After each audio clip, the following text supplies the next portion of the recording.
गोकुल की हर गली में, मथुरा की हर गली में, गोकुल की हर गली में, मथुरा की हर गली में,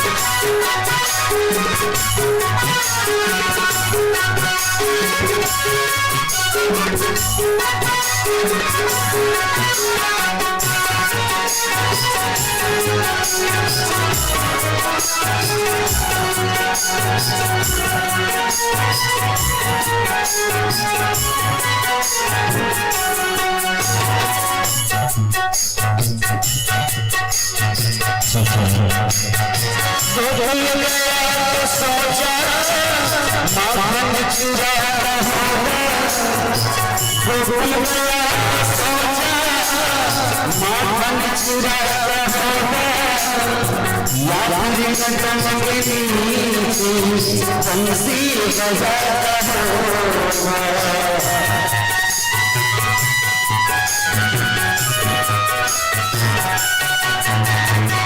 गोकुल गया सोचा माखन चुराता होगा, या फिर कदम के नीचे बंसी बजाता होगा। गुजरी की हर गली में, बरन की हर गली में, भूल जाओ दुनिया के हर गली, भूल जाओ दुनिया के हर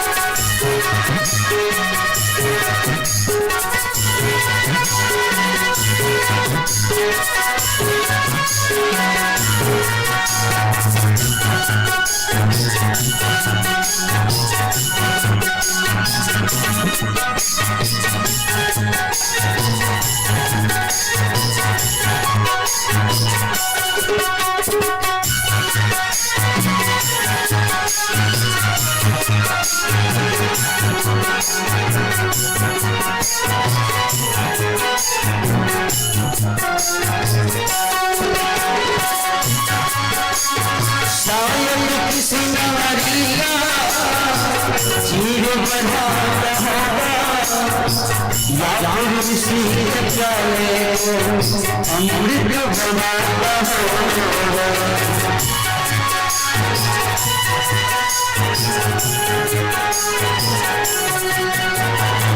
शायद किसी नारिया चीर बढ़ाता होगा, या फिर किसी प्याले को अमृत बनाता होगा।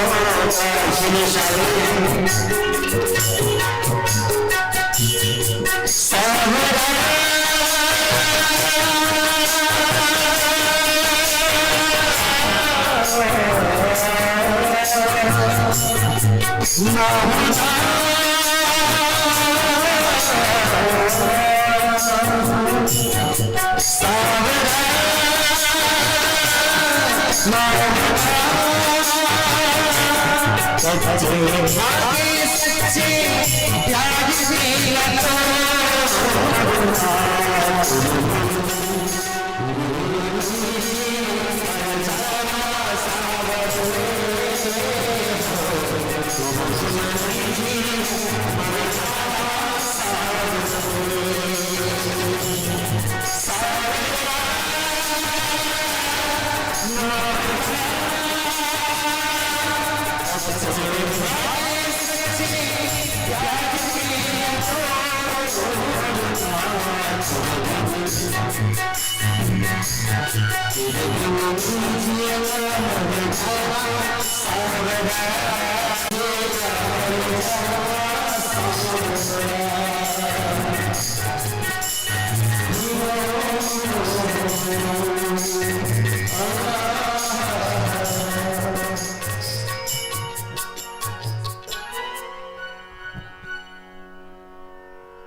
श्री राधे श्याम,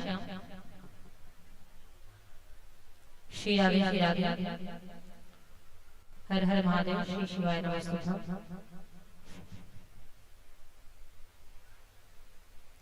चलिए सब लोग अपने स्थान पर खड़े हो जाइए आगे के लिए।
भगवान शिव की आरती होने जा रही है। आप सब लोग से निवेदन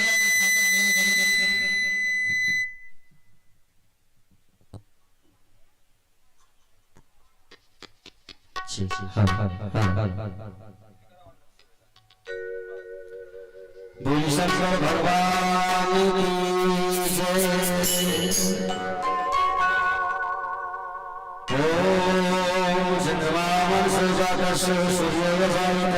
श्रोता विश्वान से मुखारक निर्जायता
ठीक,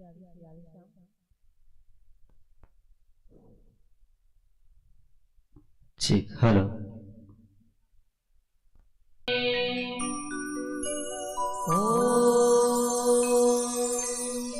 सौराष्ट्रे सोमनाथं च श्रीशैले मल्लिकार्जुनम् उज्जयिन्यां महाकालम् ओमकारकमलेश्वरम् पदल्यां वैद्यनाथं च डाकिन्यां भीमशङ्करम् सेतुबन्धे तु रामेशम् नागेशं दारुकामणेः वाराणस्यां तु विश्वेशं त्र्यम्बकं गौतमीतटे हिमालये तु केदारं घुष्मेशं च शिवालये एतानि ज्योतिर्लिङ्गानि सायं प्रातः पठेन् नरः। सोमवार का दिन है आज, और आज सोमवार के दिन में बहुत सुंदर आपके पावन ग्राम राखी के जितने भी भक्त हैं उनके सहयोग से श्री शिव महापुराण की कथा आयोजित की गई है। और साथ ही साथ माघ मास में सोमवार के दिन भगवान शिव का विवाह आज आप दर्शन करेंगे। उसके साथ साथ खल्लारी मंदिर में क्या हो रहा है, पशुपतिनाथ महादेव का भी क्या हो रहा है, स्थापना हो रहा है, जिसका आपने कल दर्शन किया था। तो भक्तों आप सबका इस व्यास से स्वागत करती हूँ। काशी विश्वनाथ अवघड़दानी भूतनाथ भोले बाबा की कृपा से आज हम सब इस पवित्र प्रांगण राखी ग्राम में श्री शिव महापुराण को श्रवण करने हेतु एकत्रित हुए हैं। बड़े भाग्य से यह शिव महापुराण की कथा सभी भक्तों को प्राप्त होती है। जन्मांतरे भवेत पुण्यम तदा शिव महापुराण भागवतम लभेत, अर्थात जन्मों जन्मों के कोटि कोटि पुण्य जब मनुष्य के एकत्रित हो जाते हैं तब यह शिव महापुराण की कथा हम सब प्राप्त होती है। तो भक्तों आप सभी का इस व्यास से अभिनंदन है। सबका इस व्यास से मैं सादर अभिनंदन करती हूँ। सिय राम मैं सब जग जान कर हूँ प्रणाम जोर जोर पानी। आप सभी भक्तों के हृदय में विराजमान उस परम पिता परमेश्वर को मैं हाथ जोड़कर प्रणाम करती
पूजा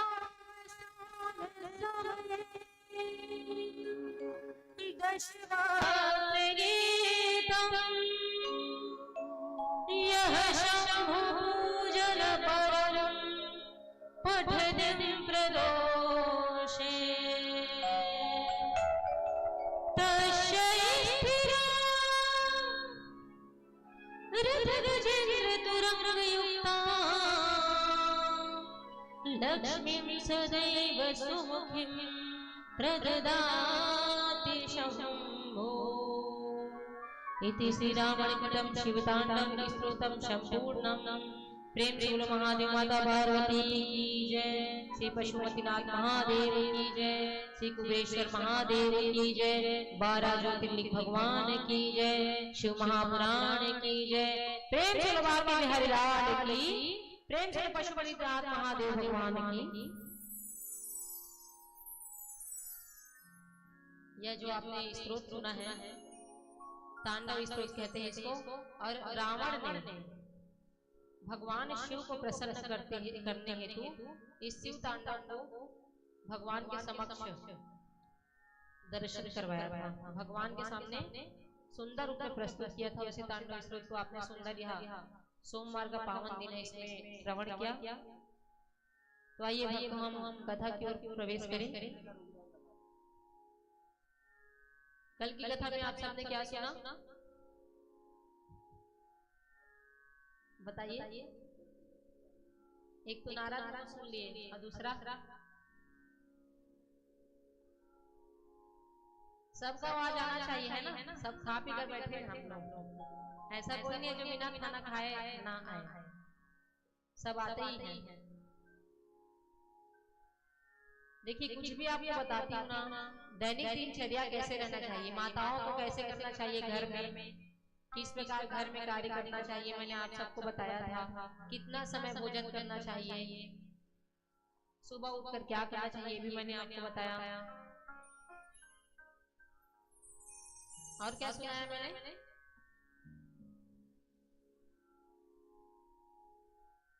रात गई बात गई।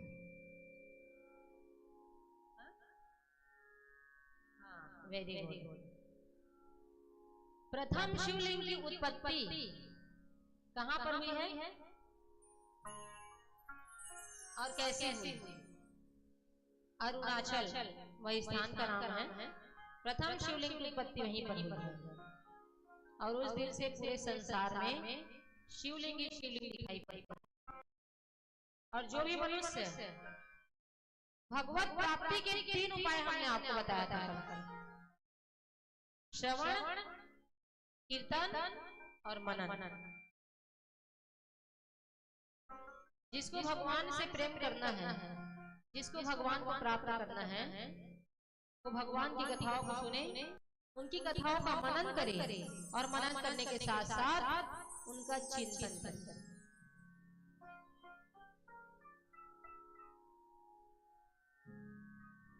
और जो मनुष्य ऐसा नहीं कर पा रहे हैं, वो सिर्फ क्या करे, भगवान शिव के शिवलिंग का पूजन करे विधि विधान से। एक लोटा जल, सब समस्या खल, ऐसे बोल बोल के आप चढ़ा के आ नहीं रहे कथा में, है ना।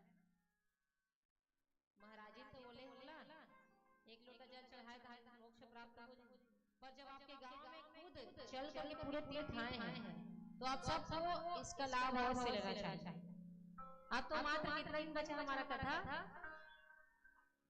2 दिन, उसमें भी अब भगवान ने आपको 1 साल पूरा दिया है। 1 साल में कितने दिन होते हैं? 300। तो उसमें 5 दिन दे सकते हैं मुझे, बताइए। 5 दिन दे सकते हैं कि नहीं दे सकते?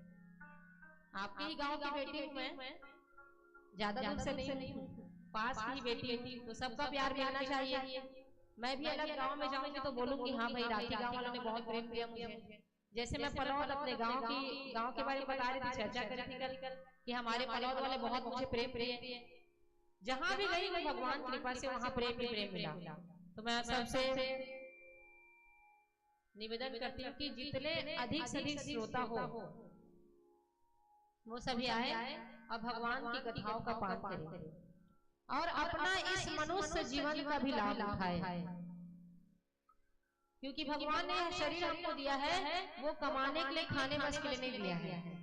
दोपहर होता है फिर सबका नींद पड़ जाता है, सब सो जाए, एक टाइम आप लोग बनाए हो ना। तो भगवान ने आपका उद्धार करने हेतु शिव महापुराण को भेजा है, क्योंकि ये आपके गांव में प्रथम बार ही हो रहा है ना। और आओगे नहीं तब तक जानोगे कैसे भगवान कौन है, भगवान किस लिए लीला करते हैं, भगवान ने सृष्टि की उत्पत्ति क्यों की और ये कथा इस धरती पर क्यों अवतरित हुआ। यह सब जब तक आप भागवत में नहीं आओगे तब तक आप जानने वाले नहीं। अब कोई दूसरा धर्म का इंसान आया और आपके सामने बोल दिया मेरा धर्म ऐसा, मेरा धर्म ऐसा, और जब तक आप कथा नहीं सुने रहोगे तो क्या जवाब दोगे उसको, बताओ। अब आपके पुत्र पुत्रियां पूछेंगे माँ राम भगवान ने रावण को क्यों मारा, तो आप लोग को जब तक पता नहीं रहेगा तो कैसे बताओ। तो सर्वप्रथम ज्ञानी आप लोग बनिए, श्रोता आप लोग बनिए, फिर उसको बच्चों को बताइए। अब कई बच्चे आजकल स्कूल में जाकर पढ़ाई कर रहे हैं, संगति में भी फंस रहे हैं, और एक के बाद एक अनर्गल बातें सुनते जा रहे हैं। और अभी तो और ज्यादा हो गए ये सब चीज, ये धर्म ऐसा, ये धर्म ऐसा। हम लोग को अपने धर्म के बारे में ज्ञान नहीं है, इस कारण ही हम लोग क्या करते हैं, अपने बच्चों को सही सही शिक्षा नहीं दे पाते। अब आपका बच्चा है, कुछ प्रश्न कर दिया और आप लोग नहीं जान पाए तो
राम भगवान, प्रेम से श्री रामचंद्र भगवान की।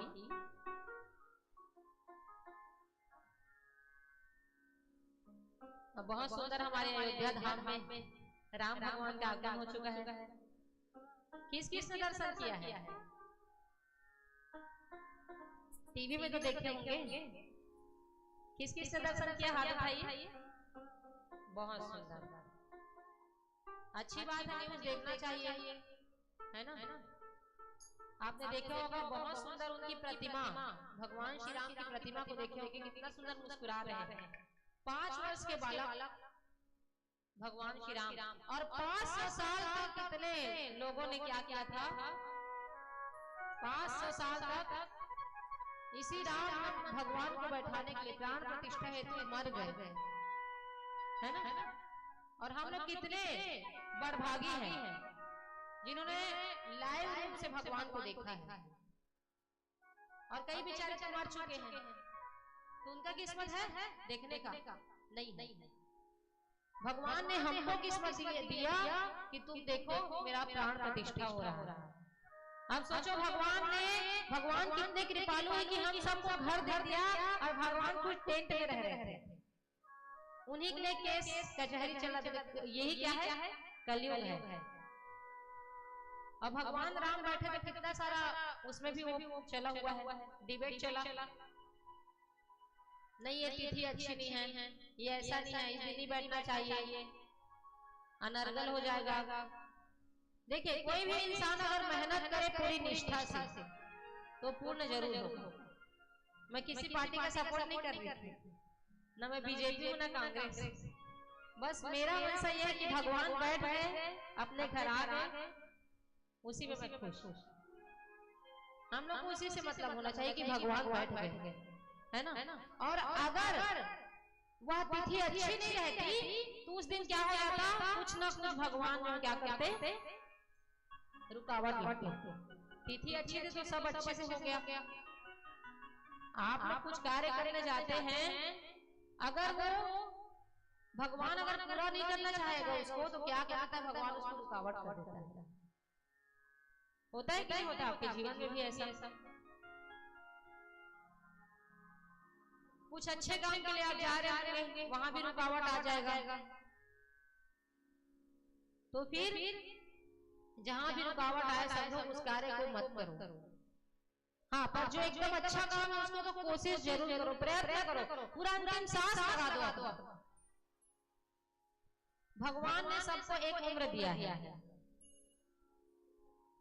जैसे कि आप सब ट्रेन में चढ़ते हो ना, ट्रेन में आप सब कौन चढ़ा ट्रेन में? चढ़े। अब आपको यहाँ जाना है अयोध्या धाम। कहाँ जाना है? अयोध्या। तो आपने टिकट कटवा दिया, मुझे यहाँ से अयोध्या पहुँचना है। अब टीटी आया और अयोध्या के लिए टिकट काट दिया। अब जब आप बस में सफर करते हो तो आपको एक के बाद एक बहुत लोग मिलते हैं कि नहीं मिलते हैं? और कुछ तो ऐसे ही मिलेंगे जिससे आपका परिचय हो जाएगा, दोस्त भी बन जाओगे। परंतु जब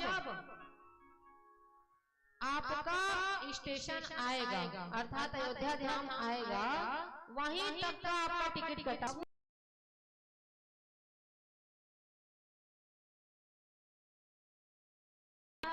मैं तुम्हारे साथ वापस जाऊंगा, तो ऐसा हो सकता है? नहीं हो सकता। कारण आपका टिकट सिर्फ अयोध्या तक था, आप और आगे जाना चाहेंगे तो नहीं जा सकते। वैसे हमारा यह जीवन है, वैसे हमारा ये जीवन है।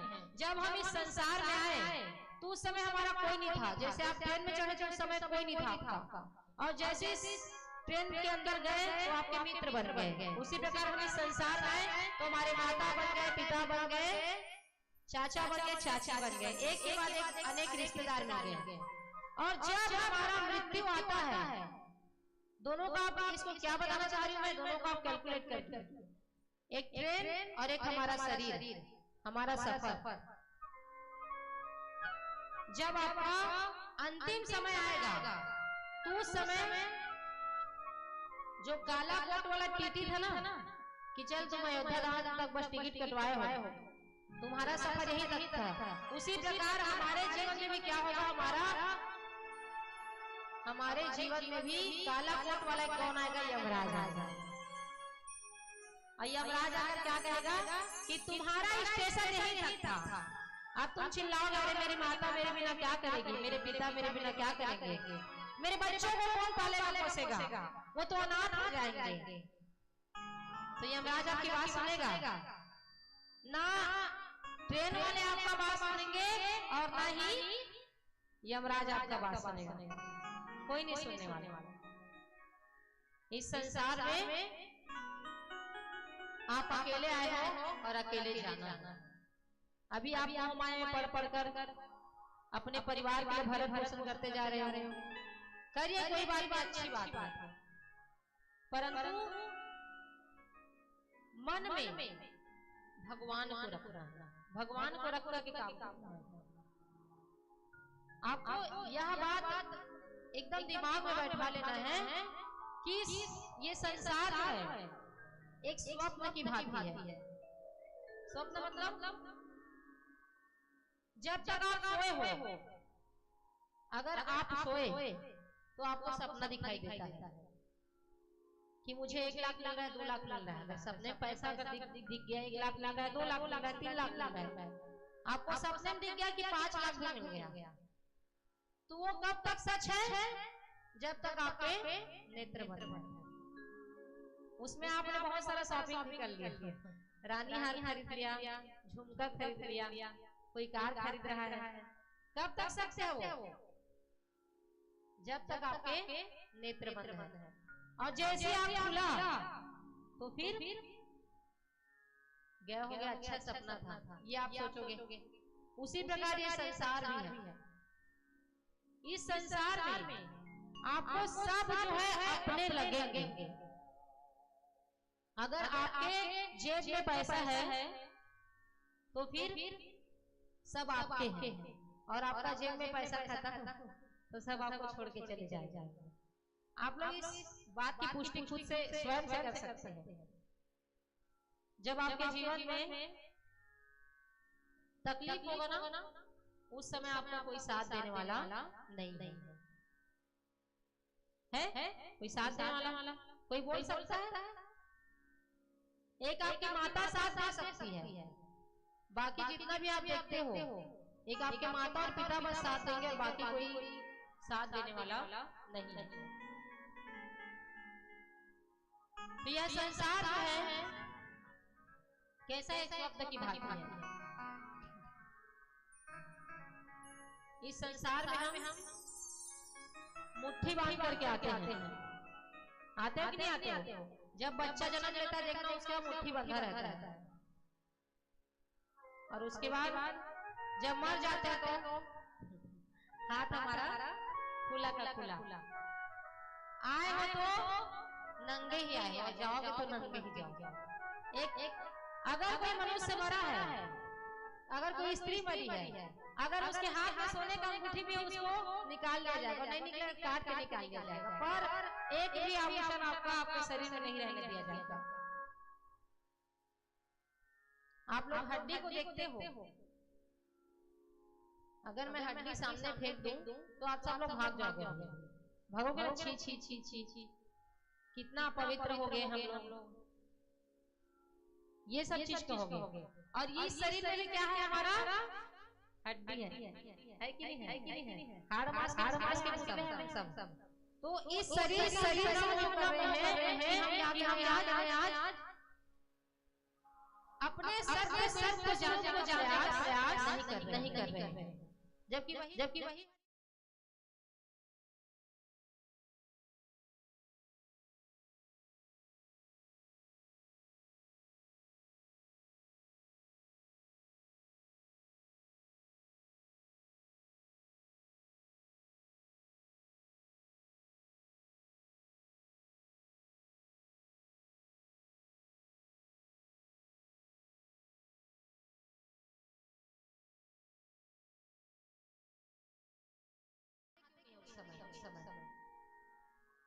आप सबसे निवेदन, किसी भी जीव को मारने काटने का अधिकार मनुष्य को भगवान ने नहीं दिया। जब आप किसी को जीवित नहीं कर सकते तो मारने का भी अधिकार आपको नहीं है।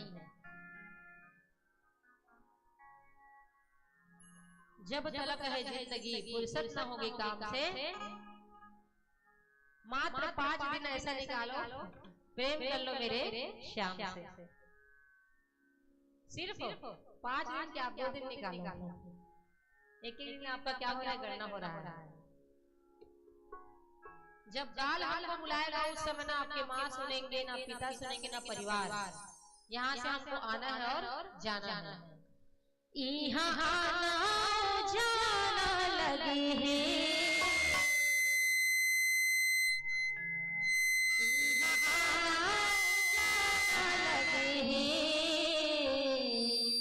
संगी नहीं कछो जिंदगानी माँ भैया नहीं।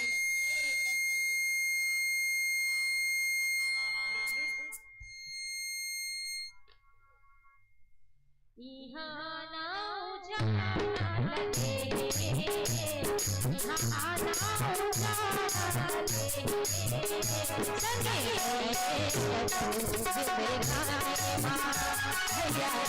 नहीं कछो जिंदगानी माँ भैया नहीं कछो जिंदगानी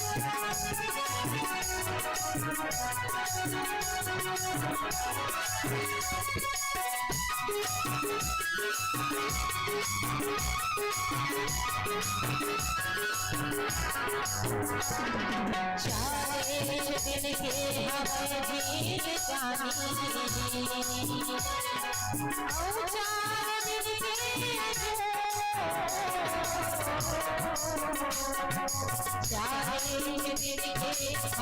हमें जीत जानी, 4 दिन के हमें जीत जानी, 4 दिन के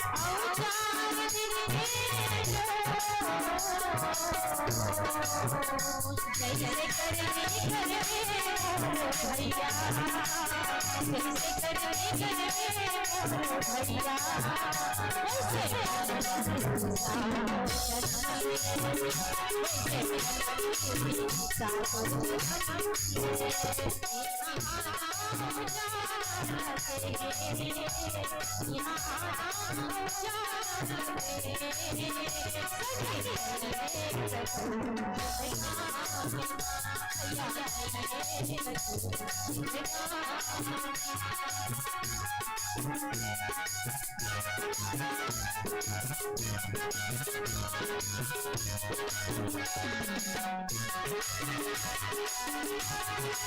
करे भैया, जैसे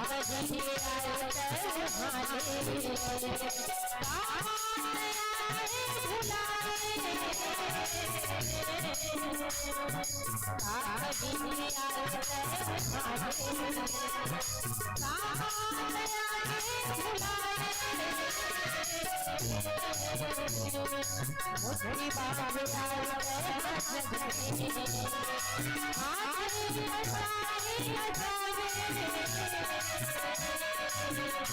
कैसे करेंगे भैया, कैसे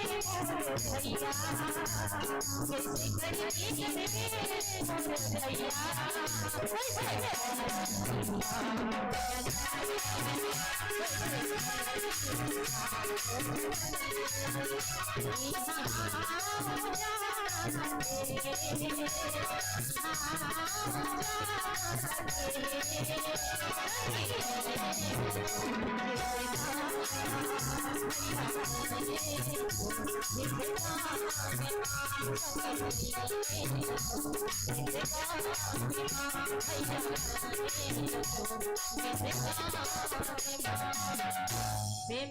भगवान की जय। हर हर हर हर। आप सबका अच्छे से आवाज आना चाहिए। कभी तो दीनदयाल के भनक पड़ेगी कान। इस सूत्र को आप लोग याद रखना। बार बार भगवान को पुकारेंगे तो उनको सुनना अवश्य पड़ेगा। तो ऐसी लो आवाज में भगवान को पुकारोगे तो सुनने वाले नहीं है। हर हर हर हर। अब मैं बोलूंगी इस प्रांगण में जितने लोग बैठे हैं उनका आवाज रात में बाहर जाना चाहिए, तो ऐसा तो हो नहीं पा रहा है।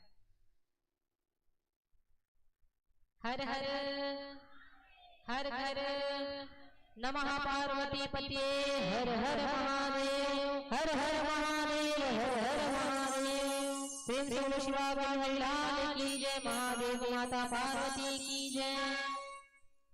तो भक्तों, जो शिवलिंग के समीप, जो भगवान शिव के समीप कोई भी कार्य करता है उसके पुण्य फल का वर्णन करने की शक्ति इसी में नहीं है। देवता बोल रहे हैं कि हम उनके पुण्यों की गणना नहीं कर सकते। अब शिव पूजन की विधि बताई गई जिसमें पूजन कैसे किया जाए।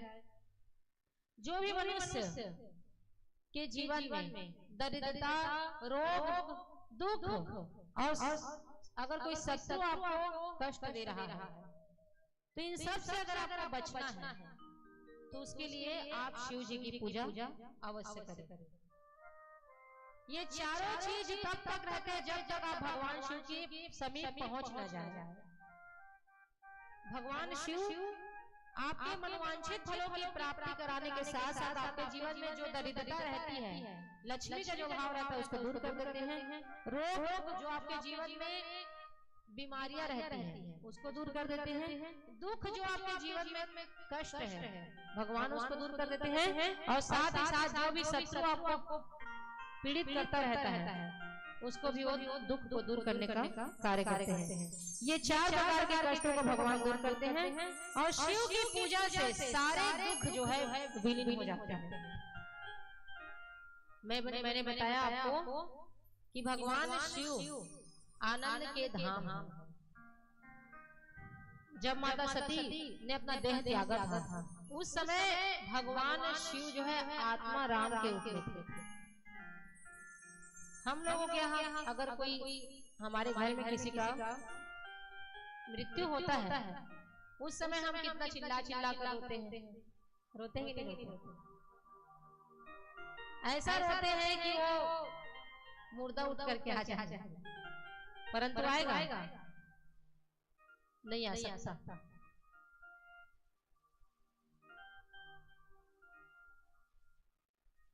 तो भगवान शिव जो है आनंद के देवता है। भगवान कहना क्या चाह रहे हैं, जो भी मेरी शरण में एक बार आ जाए उसके जीवन में जितने तकलीफ है उसको मैं दूर करने का सामर्थ्य रखता हूँ। मैंने कहा ना आपको, भगवान के पास आओगे तो वो मिलेगा जो संसार में दे सकता है। क्या? सहनशीलता, सहन करने की शक्ति। अगर दुनिया में आपको कोई 1 लाख मारेगा ना, आपके परिवार आपको ठुकराएंगे तो आपके मन में ये व्याप रहेगा कि दुनिया वाले मेरे नहीं हैं, पर मेरा कोई तो है अपने साथ।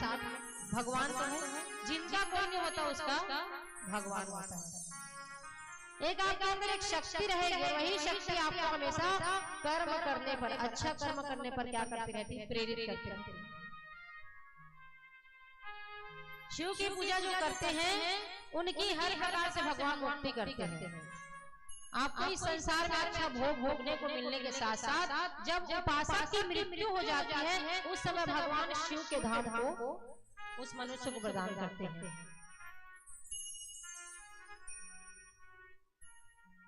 और क्या क्या अर्पण करने से भगवान प्राप्त होने वाले हैं। मैंने कल आपको बताया कि अगर अपने बच्चे को तेज प्रदान करवाना है, बुद्धि अच्छे से विशाल हो, उनका होशियार बनना चाहते हैं, तो क्या करना है उसके लिए?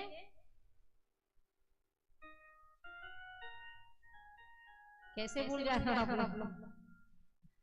अगर आपके बच्चे हैं जो पढ़ाई करते हैं, मेधावी बनाना है, उनको होशियार बनाना है, उसके लिए भगवान शिव को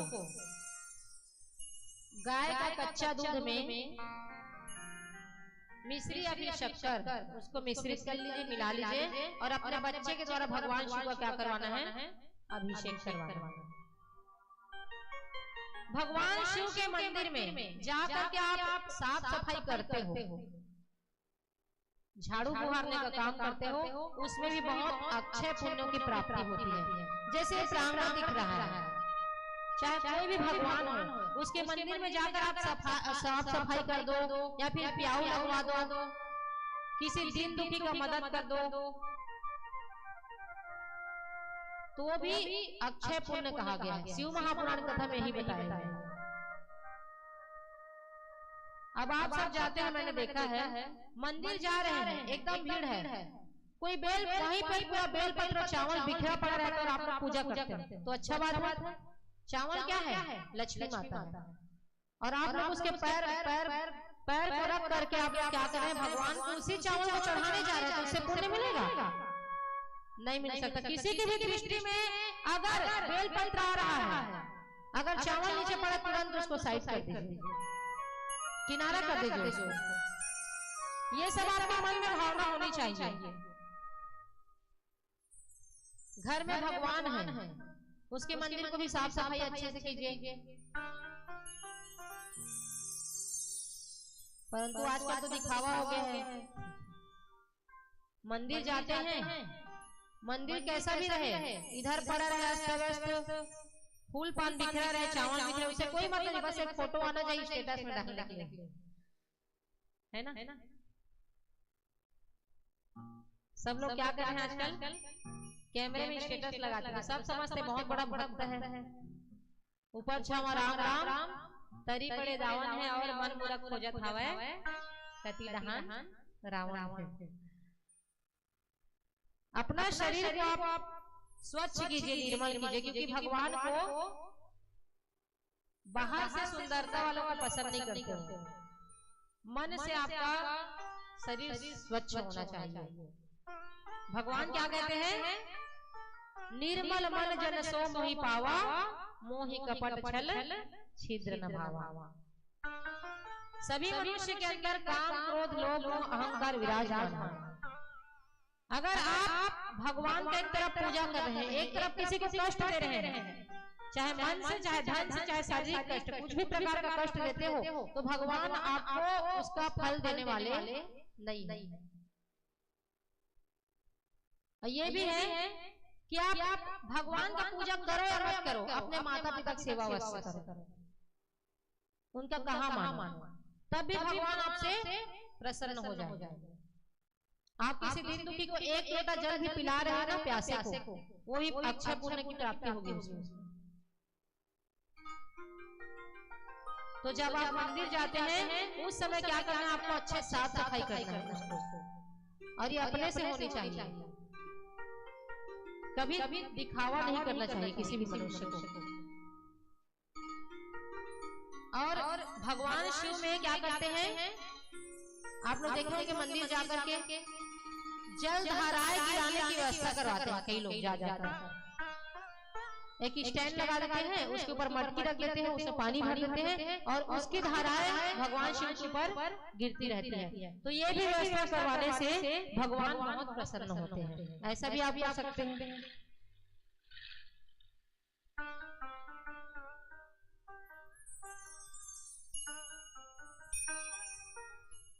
चावल चढ़ाने से, चावल कैसे चढ़ाना चाहिए भगवान को? अखंडित, जो टूटा हुआ ना हो। भगवान को टूटे हुए चावल कभी नहीं चढ़ाना चाहिए।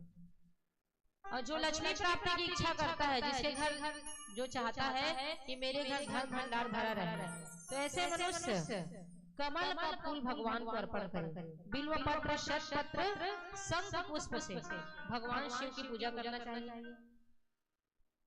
और अगर 1 लाख की संख्या में अगर आपने भगवान शिव को ये जो कमल का पुष्प है अर्पित कर दिया, तो उससे सारे पापों का नाश होता है और साथ में लक्ष्मी की भी प्राप्ति होती है। और जो भी मनुष्य महामृत्युंजय मंत्र,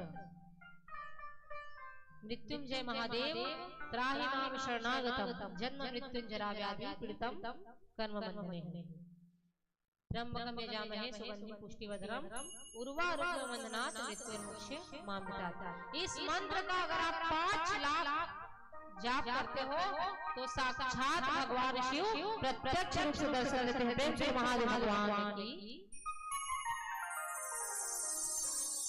भगवान क्या करते हैं? प्रत्यक्ष रूप से आपके सामने प्रकट हो जाएंगे। कितने लाख जाप से? कितना? 5 लाख।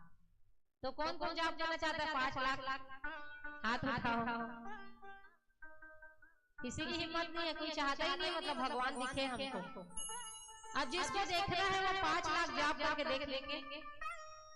यहाँ महाराज खाए फुर्सत नहीं है तो 5 लाख की जाप की बात करो। कथा सुनने समय नहीं है हमारे पास, दिन भर मन जाएगी गढ़ई रंधई लइका मन लोग लइका बस, और कुछ नहीं आपके जीवन में कुछ करने को। देखिए लड़कियां भी बहुत आगे पहुंच रही है आज के समय में, हेलीकॉप्टर भी उड़ा रही है ना? तो आपको भी चलो हेलीकॉप्टर मत उड़ा दे के कल कोई चला जाएगा फिर ऊपर आ जाएगा, महाराज ने बोले करके हेलीकॉप्टर उड़ा पाए मत उड़ा पाओ, जो मैं बता रही हूँ उसको तो आप कर सकते हैं ना। चलिए जितने भी लोग आए हैं अपने अपने लिए एक बार करताल ध्वनि से ताली बजाइए, क्योंकि सबको नींद आ रहा है अभी। अब देखिए जो भी मनुष्य को अपना आयु बढ़ाना है, जो आयु की इच्छा रखता है कि मैं ज्यादा वर्ष तक जीऊं, कोई सोचता है मैं 100 साल जीऊं, कोई सोचता है 200 साल जीऊं। 200 साल वाले कौन कौन है? कोई नहीं है। खटिया में बजना कोई नहीं चाहता। कौन सेवा करेगा महाराज? अभी सेवा नहीं हो पा रहा जीते जी, और जब आप खटिया में चले चलेंगे तो कौन सेवा करेगा? बच्चों को एक बार पानी मांगोगे दे देगा, दूसरे बार में चिल्ला देगा, है ना? तो जो भी मनुष्य अपनी आयु की इच्छा रखता है, ये पुरुष जो क्या करे 1 लाख दुर्वा, दुर्वा मतलब दूबी से भगवान की पूजा करे। और लाल डंठल वाला धतुरा, लाल डंठल वाला धतुरा भगवान शिव के पूजन में बहुत शुभदायक है। उसका डंठल जो लाल होना चाहिए। और मनोकामना पूर्ति अगर करना है आपको तो उसके लिए क्या करना है? धतुरा को अवश्य भगवान को अर्पण करना चाहिए। धतुरा फल रहता है ना, उसका फूल और फल भगवान को बहुत प्रिय है। लाल और सफेद आंकड़ा, पुढ़र, अपामार्ग और श्वेत कमल के 1 लाख फूल के द्वारा पूजा करने से मनुष्य को भोग और मोक्ष की प्राप्ति होती है। अलसी का फूल देखे सब लोग, अलसी का फूल भगवान शिव को अर्पण करने से जो ही मनुष्य विष्णु भगवान को चाहता है विष्णु को प्रिय हो जाता है। ऐसा अलसी के फूल चढ़ाना चाहिए भगवान को।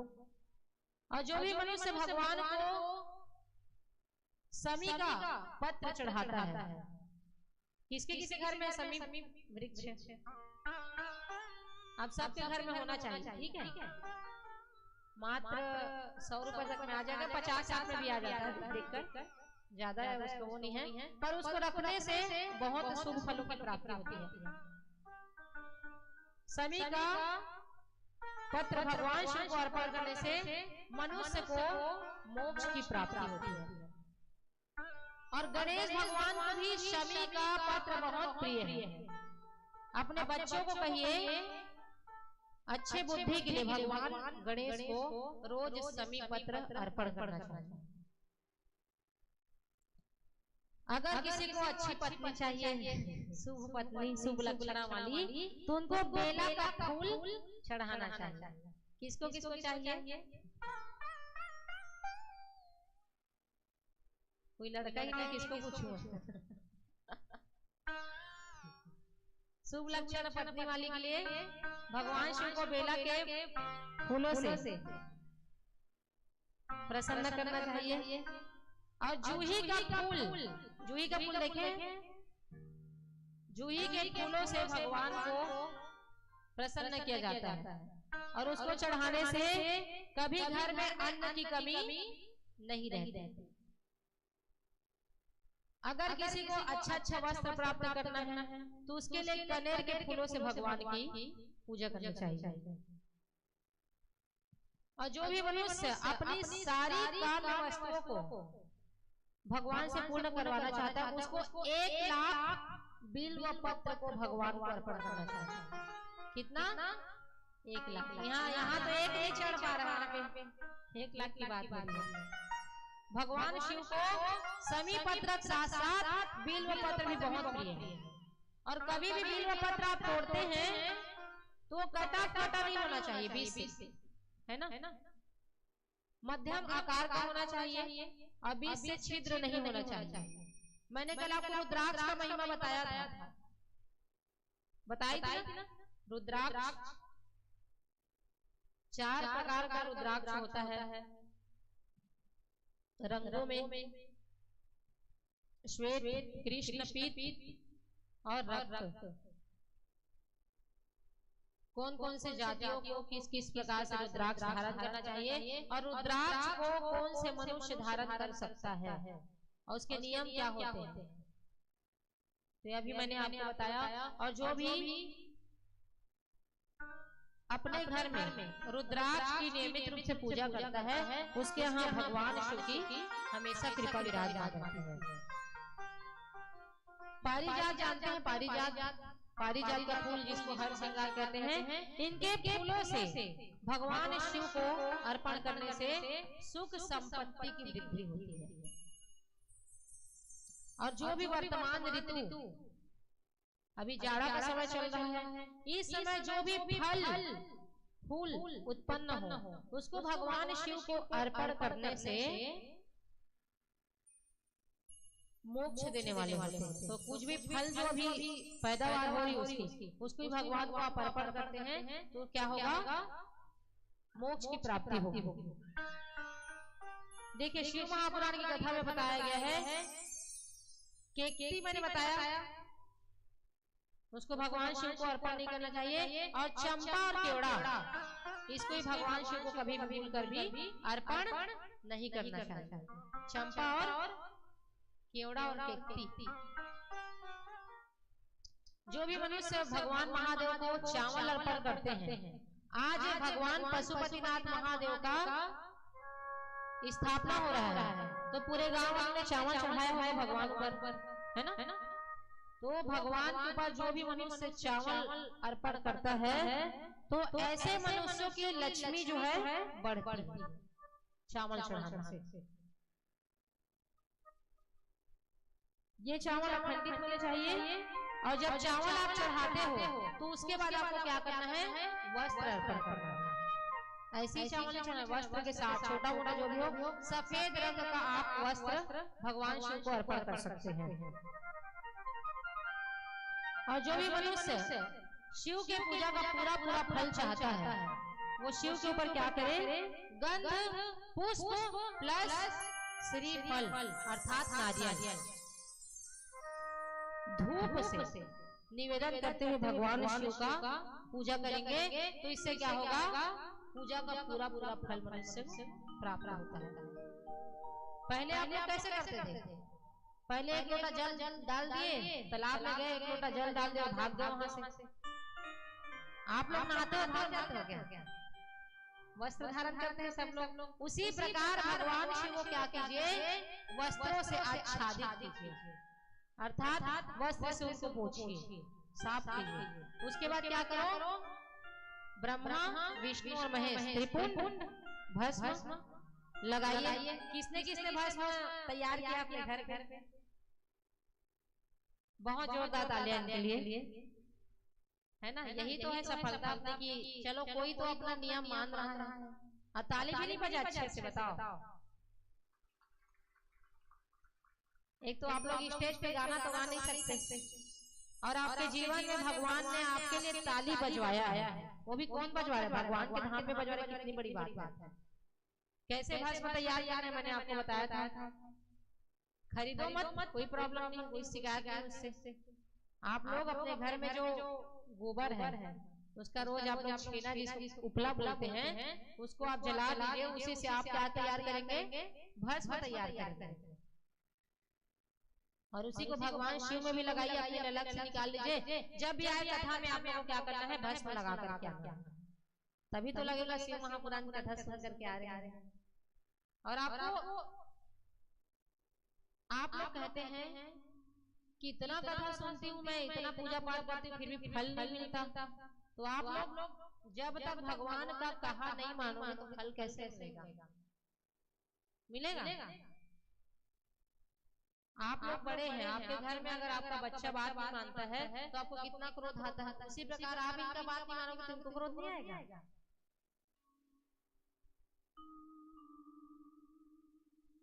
तो जितना हो सके भगवान जिन रास्तों पर आपको चलाना चाहता है उन रास्तों पर आप चलिए। और जो मैं यहाँ से बताते जा रही हूँ उसको जरूर एक बार करके देखिए अपने जीवन में। जो भी मनुष्य तिल के द्वारा, काला तिल, उसके द्वारा शिव को 1 लाख आहुतियां देता है, अथवा 1 लाख तिल से शिव जी की पूजा किया जाए तो बड़े से बड़े आपके घर में पातक होगा, कोई भी दुख रहेगा वो सबको भगवान नाश कर सकते हैं। और जिसको स्वर्ग का सुख चाहिए, मरने के बाद स्वर्ग में जाना है, तो उसके लिए उसका सुख अगर भोगना है तो जौ के द्वारा भगवान शिव की पूजा करना चाहिए।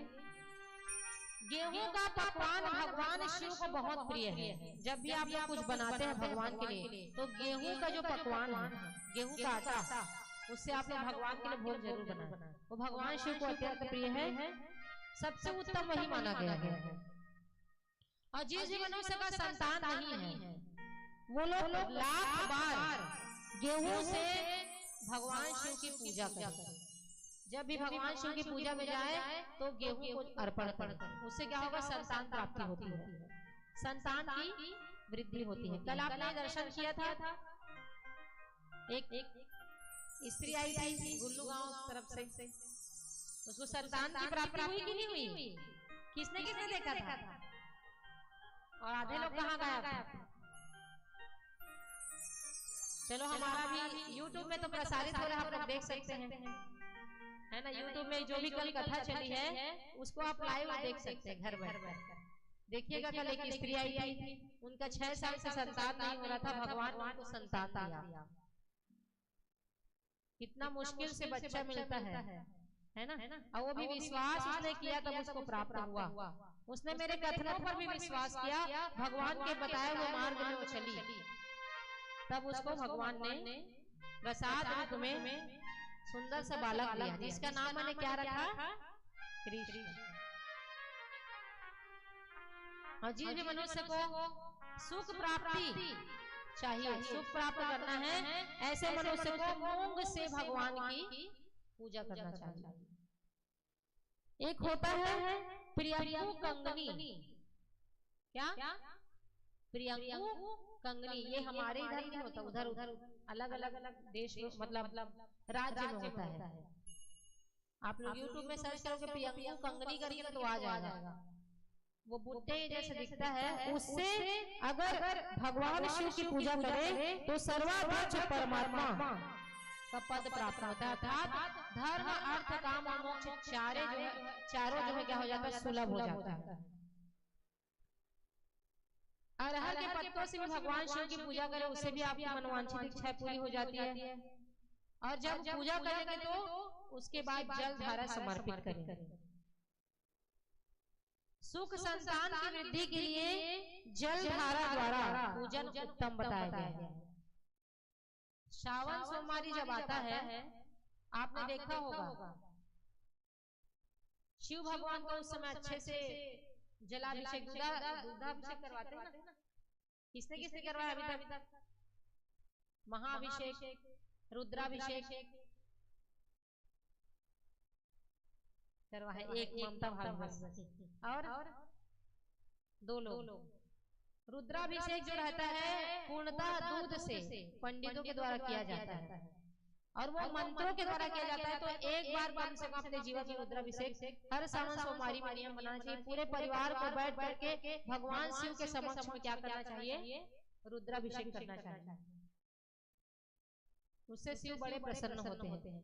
और भगवान शिव को पंचामृत से स्नान करवाना चाहिए। पंचामृत अर्थात गाय का दूध, गाय का घी और गाय का दही और शहद और शक्कर, है ना? ये पांचों चीजों से आप लोग एक साथ मिश्रित कर लीजिए। और कभी भी दूध को ऐसे खाली नहीं चढ़ाना, सब पानी मिला लीजिए, तब उसको शिव जी को अर्पण करना चाहिए। और दूध को कभी भी तांबे के लोटे में नहीं रखना चाहिए, वो जहर के समान कहा गया है। उसको आप अलग से गिलास में निकाल लीजिए, अच्छा स्वच्छ वाला पात्र में, और भगवान शिव के लिए उसको अलग से निकाल लीजिए। और क्या करना चाहिए? भगवान शिव को अर्पण करना चाहिए। प्रेम से महादेव माता पार्वती की। आइए भक्त एक भजन के पश्चात आगे कहेंगे। बोल रामचंद्र भगवान की जय।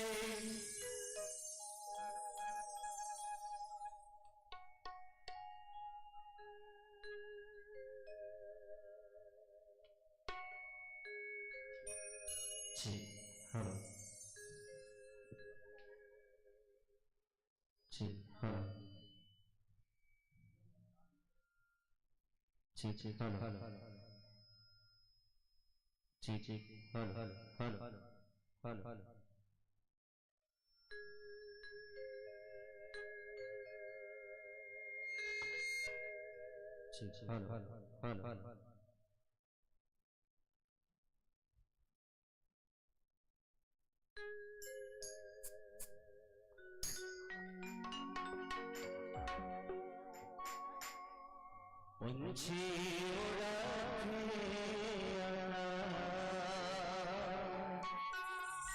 करते मेरे छावा, धरती माए पानी पावे कहाँ रे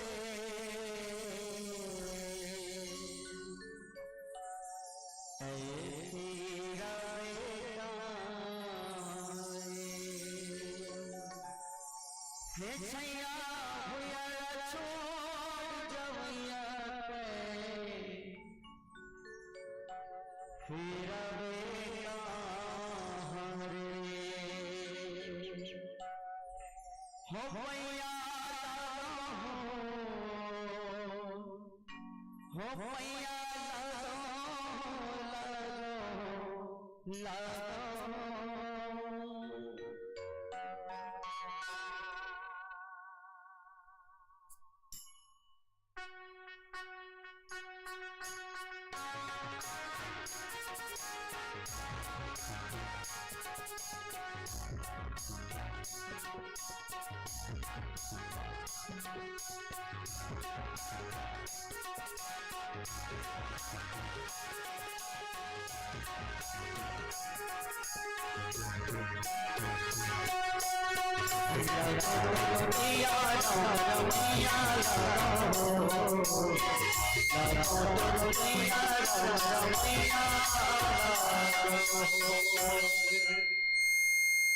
बढ़िया लग रहा हाथ में तुरंत कैसे रहा तो तुम प्रयास करेंगे। क्षमा चाहूँ थोड़ा साउंड में तबीयत खराब खाली आए डीजे बजे और डीजे पसंद है सब ऐसा कहाँ पसंद है।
रमैया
काली पाछा चल दे बिल्कुल लीगली जुड़ा जुड़ा हमारे ताल में ले जाऊं कैसे हम भजन गा रहे हैं तो काली की वजह कैसे बनी थी जरा हाथ उठा बोल राजा रामचंद्र भगवान की मां कसम अभी 2 दिन बजाए जाएंगे चौथा दिन आप बजाओगे तुरंत बैठा खुद पागल हो गए घोषित करके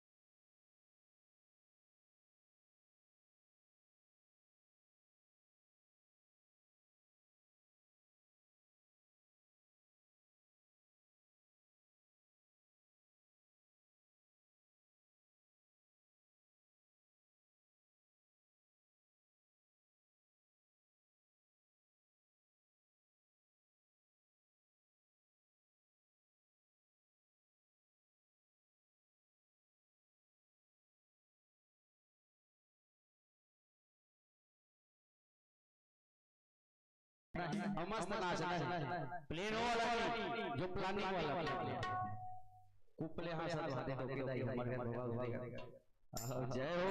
एक बार जोरदार ताली हो जाए हमारे भाई राधे राधे। उलन में वही करे दाई मुझे मस्त प्रेम से देख रहा है, मुक्ति नहीं पाना है बड़न दिन पावे लगा करो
और कौन अगर उत्साह हो भगवान के चरण में नृत्य कर ले लगा कोई खड़े हो सको और सबसे पहले हमार माता राम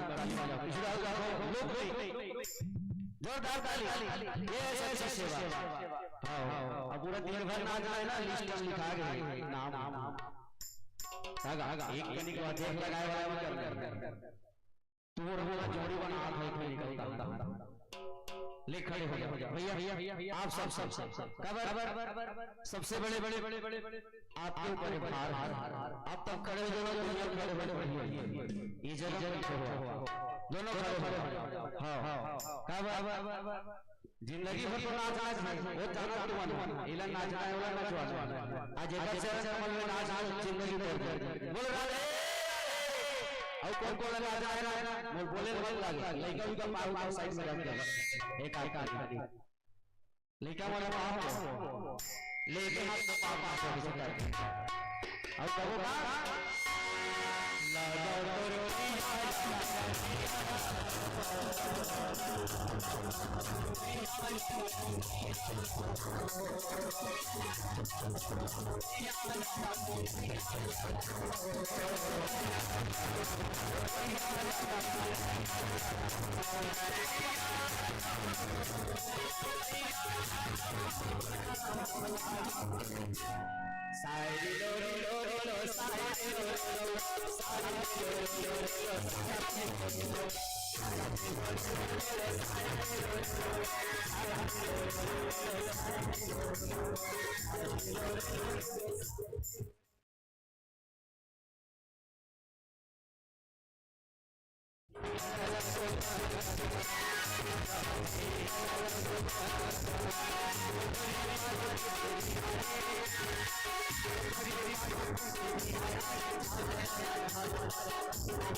बोले शंकर भगवान की हर हर महादेव। बैठ जाइए बड़े भाव के साथ हर सवाल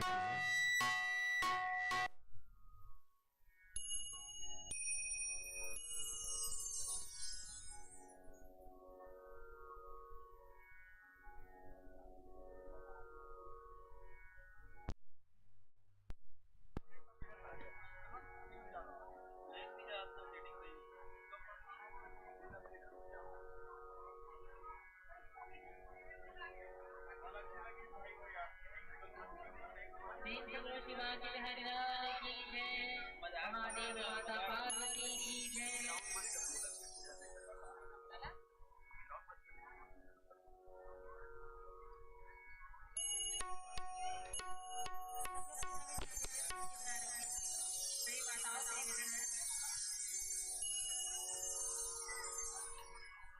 भक्तों, कामकील्य नगर में आप लोगों ने कुबेर भगवान का नाम सुना होगा, कुबेर देवता है ना। अभी जो दिवाली आया था उसमें आपने धनतेरस में जिनका पूजन किया,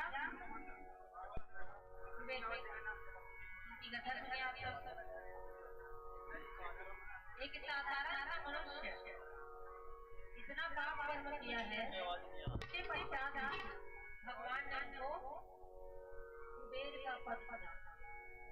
पर वो किस प्रकार से किया, उन्होंने ऐसा क्या अच्छा काम किया जिसके कारण भगवान को उनको कुबेर का सर्वाधिक पद देना पड़े।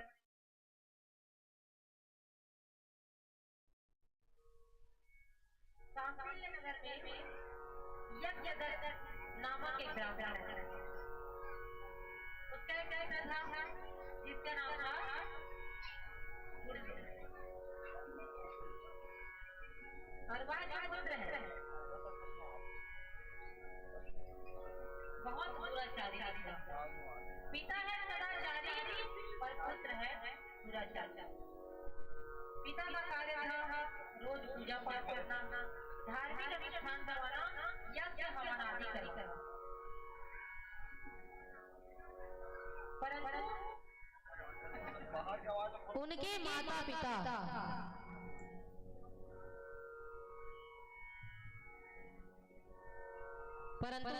पिता अपने बच्चे को, याद रखिएगा, अभी के माता पिता क्या कर रहे हैं, माता भी काम में जा रही है और पिता भी काम में जा रहे हैं। तो आप दोनों जब घर से निकल रहे हैं काम में, तो बच्चे को संस्कार कौन देगा? सबसे बड़ा प्रश्न यही है। अगर पिता काम में जा रहा है तो माता का कर्तव्य बनता है कि अपने पुत्र या पुत्री को सही मार्ग दिखाए, सही संस्कारों की शिक्षा दे। यहाँ यज्ञदत्त काम में निकल जाते हैं, पूजा पाठ में निकल जाते हैं, और उसके पीछे उसका पुत्र जिसका नाम था गुणनिधि, वह बहुत उत्पाती हो गया। जब कभी भी कोई बालक घर से बाहर निकलता है तो उसकी संगति हो जाती है। संगति जिसको मित्रता कहते हैं। अगर आपका बच्चा घर से बाहर निकल रहा है ना, तो आप लोग इस बात का विशेष ध्यान रखिए कि आपका बालक गलत संगति में तो नहीं है। क्योंकि अगर घर से नहीं बिगड़ रहा है तो कहां से बिगड़ा? संगति से। कैकेयी, भगवान राम के पावन चरित्र में कैकेयी को आप जानते हैं। कैकेयी माता राम को बहुत प्रेम करती थी, परंतु उसकी बुद्धि किसने बिगाड़ दी? मंथरा ने, अर्थात कुसंग ने। दुर्योधन की बुद्धि किसने बिगाड़ी? मामा शकुनी ने। भगवान क्या बताने प्रयास कर रहे हैं कि आप सब अपने संगति को सुधार करके रखिए। अच्छे लोगों के साथ संगति करेंगे तो आपका जीवन बहुत अच्छा रहेगा। अब आपने किसी मदिरा करने वाले मनुष्य से संगति कर लिया तो आप क्या बन जाओगे? आप एक दिन मना करोगे, 2 दिन मना करोगे, तीसरे दिन आपको पीना ही नहीं है। जुआरी के साथ रहोगे तो आपको जुआरी बनना पड़ेगा। मदिरा पीने वाले के साथ रहोगे तो आपको शराबी बनना ही पड़ेगा। चोरी करने वालों के साथ रहोगे तो चोर बनना ही पड़ेगा। और अगर साधु संत के साथ रहोगे तो आप साधु संत बनोगे। मतलब निर्णय आपको करना है कि आपको क्या बनना है और किसके संगति में जाना है। संगत कर ले साधु के, इसी वजह से कहते हैं। तो यह यज्ञदत्त का पुत्र जिसका नाम था गुणनिधि, वह भी रोज अपने घर से निकलकर बहुत बड़े दुराचार में फंस गया। अपने मित्रों के साथ जाता और मित्रों के साथ जा जाकर उसके मित्र जो थे जुआरी थे, बहुत बड़े जुआरी। अब जुआरी है तो जुआ ऐसा चीज है जो आपके घर को तबाह कर सकती है, डुबा कर रख देती है। तो अब बालक रोज अपने माता से पैसा मांगता और मांग मांग कर, अब माता भी क्या करती है, हमारा पुत्र, माता को इतना अंधा नहीं होना चाहिए कि अपने पुत्र की गलतियों को ना देख सके। चलिए आपके पुत्र ने एक दिन 10 रुपए मांगा, फिर उसकी क्या हो रही, इच्छाएं बढ़ती जा रही, कभी 20 मांग लिया, कभी 30 मांग लिया, कभी 40 मांग लिया, कभी 50 मांग लिया। तो आप लोग जितना ज्यादा उसकी इच्छा पूरी करते रहोगे बचपन में, तो अपने वजूद को, महत्व को कैसे समझेगा। उसको तो ये ज्ञात हो गया कि मेरी इच्छा पूरी करने वाले मेरे माता पिता है, तो मुझको कमाने की आवश्यकता क्या है। इसी कारण से तो अभी की युवा पीढ़ी जो है मोबाइल में लेकर घर पे सोए बैठे, घंटों उस कक्ष में बिता देंगे। पहले का मोबाइल जो है क्या रहता था, छोटा सा रहता था ना। पहले का मनुष्य स्मार्ट रहता था और मोबाइल छोटा, और अभी का मोबाइल स्मार्ट है और मनुष्य मंदबुद्धि है। किसने बिगाड़ा, उसी मोबाइल में। आजकल का बालक अपने कर्तव्य को नहीं समझ पा रहा है, तो उसमें गलती माता और पिता दोनों की है। अगर पिता कार्य में जा रहे हैं तो माता को अपने बच्चों का अवश्य ध्यान रखना चाहिए और अपने बच्चों की हर शिक्षा को, अर्थात एक एक गतिविधि पर आप लोग को नजर रखनी चाहिए। और क्या करना चाहिए, बच्चे अगर किसी चीज के लिए जिद कर रहे हैं, जैसे आजकल के बच्चों को मैंने सुना है, जब तक मेरे माता पिता मेरे लिए बाइक नहीं खरीदेंगे तब तक मैं स्कूल नहीं जाऊंगा। ऐसे भी कहने वाले हो गए आजकल बच्चे। तो उस समय आप अपने वश में रखिए अपने बच्चे को, परंतु दुर्भाग्य की बात है कि बच्चा अपने माता पिता को आंख दिखाने लगा। होता है कि नहीं ऐसा? किसके किसके घर होता है? हाथ उठाओ। आप सब डर के मारे नहीं उठाएंगे, हाथ बोल दिए। आज पहले हम लोग अपने माता पिता से डरते थे, कितना गरीबी परिस्थिति से हम भी उठे हैं। माता पिता, हम अपने पिता को देख कर डरते थे, भागते थे, डरते थे, कांपते रहते थे। और अभी बच्चे को माता पिता से डर नहीं लगता, माता पिता को बच्चे से डर लगता है कि मैं कुछ कहूंगा छोड़ के भाग जाए। आप लोग से निवेदन है, आप लोग अपने बच्चों के हर जिद को पूरा मत कीजिए। बच्चे को अगर कुछ उपहार चाहिए तो 2 मिनट के लिए रोएगा, 3 मिनट के लिए रोएगा या 1 घंटे के लिए रोएगा। आज उपहार के लिए रो रहा है तो थोड़ी देर के लिए रोएगा। अगर आप उसको संस्कार नहीं दोगे तो जीवन भर के लिए रोएगा, जीवन भर के लिए रोना पड़ेगा उसको। हम तो मर कर चले जाएंगे, पर बच्चे, उनको तो पूरा जीवन काटना है।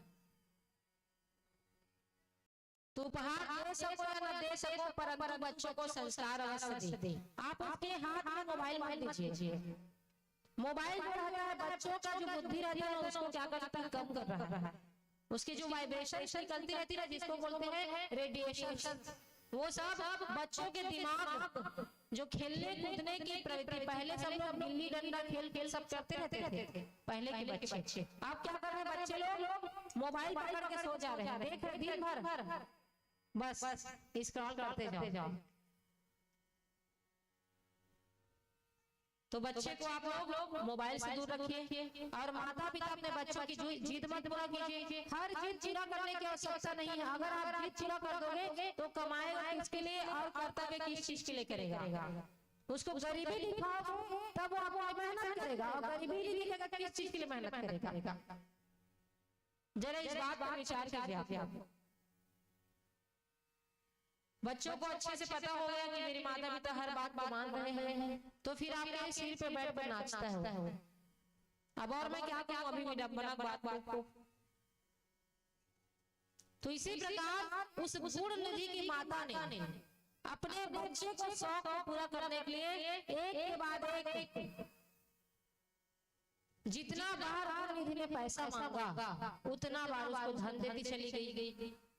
कभी 1000 ले जाता, कभी 2000 ले जाता, कभी 3000 ले जाता, कभी 10,000 ले जाता। माता जितना उसके पिताजी कमाते उतने को गुण निधि जुए में जाकर उड़ा देता। अब घर का जब धन समाप्त होने लगा तब उसका पुत्र आया है और माता से कहता है, माता मुझे अभी के अभी धन चाहिए। माता कहती है, बेटा धन तो सब समाप्त हो गया। तो पुत्र कहता है, माता अभी आप मुझे धन नहीं देंगे तो मैं अभी के अभी आप खबर लगाऊंगा।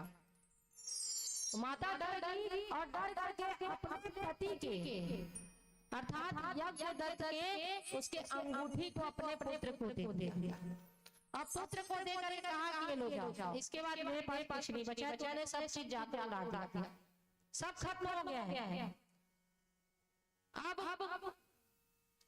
गुण निधि गया है जा करके उस अंगूठी को जुआरी के पास हार गया। ऐसे करते करते उसके घर का पूरा धन बर्बाद हो चुका। अब जब भी उसके पिता पूछते कि गुण निधि कहाँ है, माता जवाब देती अभी खेलने गए हैं, अभी मित्रों के साथ घूमने गए हैं, परंतु अपने पिता से अर्थात अपने पति से उन्होंने सारी बात को छुपाए रखा। यहाँ पर माता बहुत बड़ी गलती की है। कभी भी आपका बच्चा गलती करे तो उसको आप छुपाइए मत, उसको दंड दीजिए, वहीं पर दंड दीजिए उसको। अगर छोटे बच्चों को आप कहते हो कि बेटा ये आग से मत छू, हाथ जल जाएगा, तो बच्चा वहां डरता है, हाँ ये आग है और इससे मेरा हाथ जल जाएगा। परंतु जब वो बड़ा हो जाएगा, उसको बोलोगे कि आग है, इसको मत छू, हाथ जलेगा, तो वहां पर वो क्या करेगा, प्रयोग करने की कोशिश करेगा। बड़े बच्चे जो हैं। अब एक उदाहरण मैं आपके सामने रख दूं। 10वीं 12वीं कौन कौन पढ़े हैं? हाथ उठाइए। 10वीं 12वीं पढ़े ना आप लोग? 8वीं कौन कौन पढ़ा? पढ़े हैं, अच्छी बात है, सब शिक्षित है। उधर पुरुष लोग भी हाथ उठा रहे हैं, सब लोग अच्छी बात है, पढ़े हुए हैं। आप मुझे 10वीं पढ़े हुए, 12वीं पढ़े हुए, 8वीं पढ़े हो, कोई भी क्लास पढ़े हो, उसका एक चैप्टर बता दीजिए। 2-3 चैप्टर जो पढ़े होंगे, लेसन जो रहता है, पाठ का नाम वगैरह, वो कोई बता सकता है? कोई? सब भूल गए? अच्छा बताइए, अनार क्या किसको याद है? अनार क्या? ABCD याद है ना? हाथ उठाइए कम से कम, किसको इसको याद है? मैं आपको कुछ बताना चाह रही हूँ, उदाहरण दे रही हूँ। आप सबको याद है? अच्छा अब आप लोग बताइए, आपने 8वीं 10वीं कब पढ़ा? जब बड़े हो गए तब। और ये अनार क्या आप पढ़ा रहे? बचपन पढ़े ना? तो 8वीं 10वीं जब पढ़ेंगे उसका एक भी लेसन अभी तक आपको याद नहीं है, जबकि उसके बाद पढ़ा। और जो अनार पढ़ा है उसको आपने अपने बचपन में पढ़ा, वो आपको अभी तक याद है। तो क्या यहाँ पर प्रूफ हुआ? बचपन में जो शिक्षा आपको दी जाती है वो जीवन भर याद है। यही शिक्षा मिल रही है। बचपन में जो आप पढ़े रहोगे, कुछ भी बताया रहेगा, उसको आपके माइंड में कंठस्थ रहेगा और आप अभी पढ़ोगे अभी भूल जाओगे। परंतु बचपन में जो बच्चों को शिक्षा दोगे वो जीवन भर उसका याद रहेगा और उसी को अप्लाई करता हुआ जाएगा। तो जब भी बच्चों को शिक्षा दो, बचपन से दीजिए। और कोई भी बच्चा हो, अगर 1 साल होता तो मारिए मत उसको, 2 साल का मारिए, 3 साल का मत मारिए, मतलब 5 साल तक आपको प्यार करना है, समझा 5 साल तक अपने बच्चों को टच भी मत करो, खुश अच्छे से उसको क्या करना है, प्यार करना है। जैसे ही 6 साल हुआ मारना चालू कर, कुछ भी गलती किया फट से मारो, कुछ भी गलती किया उसको मारो, समझाओ, कुछ भी डांट कैसे भी करके समझाओ, मारो। और उसके बाद 6 से 7-8 साल लगेगा उसको समझाने में। उसके बाद उससे मित्रता करो, दोस्ती करवाओ, दोस्त बन जाएगा। आपको डरेगी है ना, मारो डरेगा, तो मारते नहीं हो आप लोग। स्कूल में टीचर एक थप्पड़ लगाएगा तुरंत पहुंच जाओ, मेरे बेटे मारते हो, इतनी हिम्मत हो गई क्या? तो आजकल अध्यापक भी मारना छोड़ दिए। पहले हम लोग मार करके आए हैं, पहले हम लोग बहुत मार खाते थे स्कूल में, तब हम लोग अपने अध्यापकों से डरते थे, और अभी तो आप लोग की वजह से अध्यापक बच्चे को नहीं पीट पाते। और कई अध्यापक मैंने देखा है भी वीडियो में, कई लोग बहुत बुरी तरीके से भी मारते हैं। वैसे नहीं मारना चाहिए, समझाने के लिए थोड़ा बहुत डांट डपट हो सकता है, ये नहीं कि बच्चों को कैसे भी मार दिया, ऐसा नहीं होना चाहिए, वो गलत चीज है।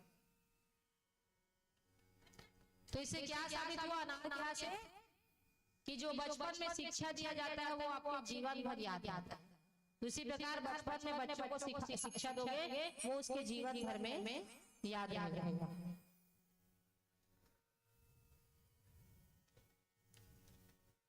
तो इधर गुण निधि जो है रात अपने पिता के पूरे कमाए हुए धन को उसने जुए में जा जाकर उड़ा दिया। पिताजी आए हैं, एक दिन देखते हैं उसका मित्र अर्थात एक लड़के को देखा उसने, उसके हाथ में अंगूठी था। जैसे अंगूठी को देखा, कहा ये तो मेरा अंगूठी है, तुम्हारे हाथ में कैसे आया? तो अजुआरी ने कहा कि तुम्हारे पुत्र का है, अर्थात तुम्हारा पुत्र आया, उसने मुझसे बेचा है, मेरे पास बेच करके उसने मुझसे धन लिया और जाकर के जुआ में हार गया। अर्थात उसके सारे करतूतों को उसके मित्र ने बता दिया, सारी घटनाओं को विस्तार से बता दिया कि तुम्हारे मित्र ने तुम्हारे घर के सारे धन को बर्बाद कर दिया। तुमको कानों खबर दी। जैसे अपनी पत्नी के पास जा करके,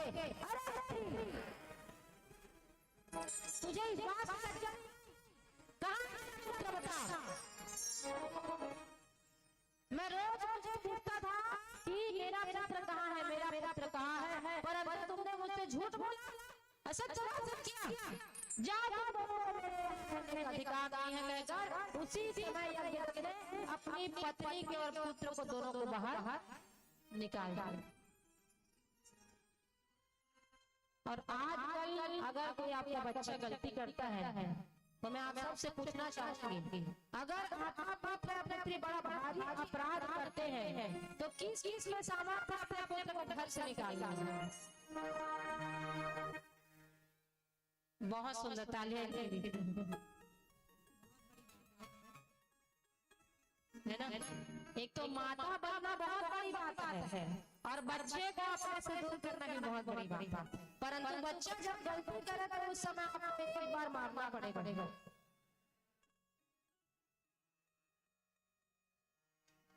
आज बच्चों को दंड नहीं मिल पा रहा है, इसी कारण से बच्चा क्या कर रहा है, उत्पाती हो गया है।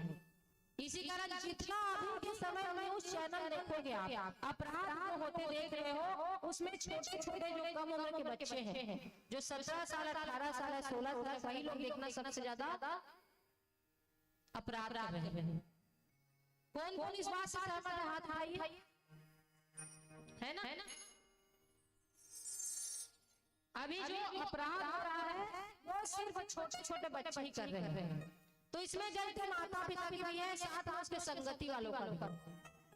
तो जब कभी भी उसकी गलत संगति हो ना, तो उस समय आप क्या करो, जाकर उनको समझाओ बेटा ये गलत है, एक दिन खाना मत दो, कुछ ना कुछ दंड दो जरूर।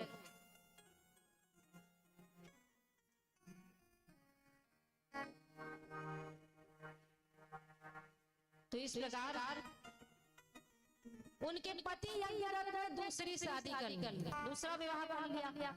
अब इधर अपने पत्नी को भगा दिया और पुत्र को भी घर से निकाल दिया। गलती किया तो सजा मिला। आप लोग भी कुछ गलती करते हो, भगवान कुछ ना कुछ आपको दुख जरूर देते हैं। जैसा बीज बोओगे वैसा बीज काटोगे। अब आप लोग धान उगा दिए और बोलोगे गेहूं निकलेगा ऐसा। जैसा आप कर्म करोगे वैसा आपका फल प्राप्त होगा।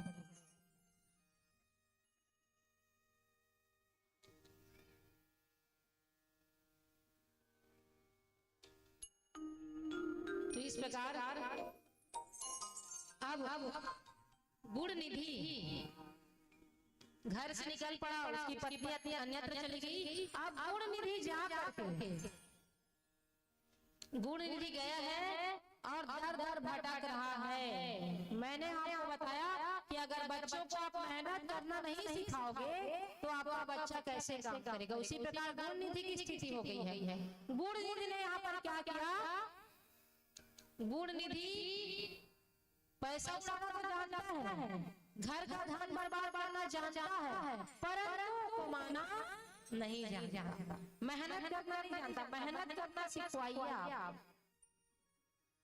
कई माता बच्चों को काम नहीं सिखाती, अपने बच्चों को काम नहीं सिखाते, चाहे पानी भरने का हो, कभी भी आप व्यस्त हो तो उस समय अपने बच्चों को कुछ ना कुछ काम में लगा दीजिए।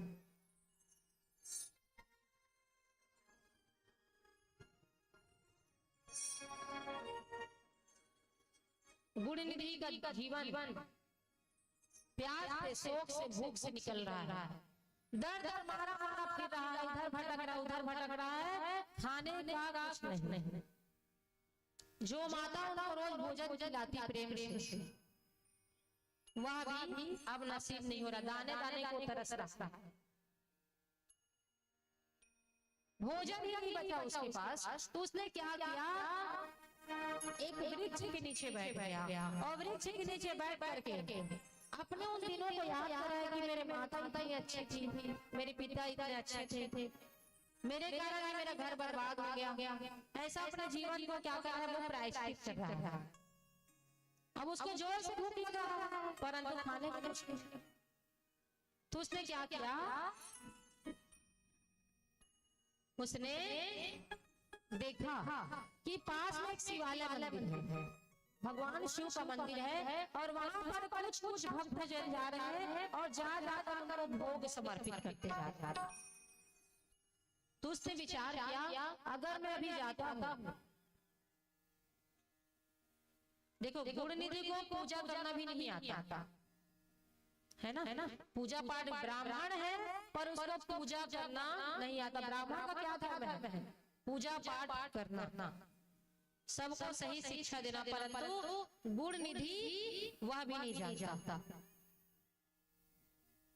श्रीमती मालती वर्मा जी का हार्दिक स्वागत है, और साथ में जो पलाव से आए हैं, जोरदार तालियां हमारे भक्त के लिए। सभी का हार्दिक स्वागत करती हूँ। आप लोग इतना समय निकाल के आ रहे हैं, उसके लिए। अब राखी वाले बोलेंगे हमारे लिए ताली नहीं बजवा, तो आप लोग सबसे पहले ताली बजवाती हूँ, क्योंकि आयोजन कर रहे तो आप ही की वजह से है ना। तो गुण निधि ने देखा शिवालय में बहुत सारे भोग भंडार को लेकर एक सेठ गया, उसको देख करके उसका मन क्षुब्ध उठा। उसने सोचा रात्रि जब होगा सब चले जाएंगे तब मैं जाकर कुछ भोग को ग्रहण करूंगा। उसी समय वो निकला है, जैसे ही रात्रि हुआ उसने देखा सब जा रहे हैं, सब लोग पूजा करके जा रहे हैं। उसको मौका मिल गया और मौका मिलते ही शिवालय के अंदर घुस गया, और शिवालय के अंदर जैसे घुसा देखता है पूरा अंधेरा पड़ा हुआ है, कहीं भी प्रकाश दिखाई नहीं दिया। तो उसने भूख में क्षुब्ध होते हुए अपने वस्त्रों को जो पहना हुआ था उसको उसने निकाल लिया और उसको दीपक की सहायता से जला दिया, और जला करके भगवान शिव के मंदिर में प्रसाद या प्रेम महादेव माता पार्वती की। इस प्रकार उसने अपने वस्त्रों को जला करके भगवान शिव के मंदिर में प्रकाश दिखाया और दिखा करके भगवान शिव के लिए जो नैवेद्य चढ़ा हुआ था उसको उसने अपने पास रख लिया और एकत्रित करके जैसे ही सेवा उसी समय सेवा करने और काम करने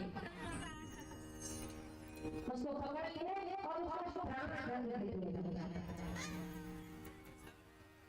जैसे ही प्राण दंड दिया गया उसी समय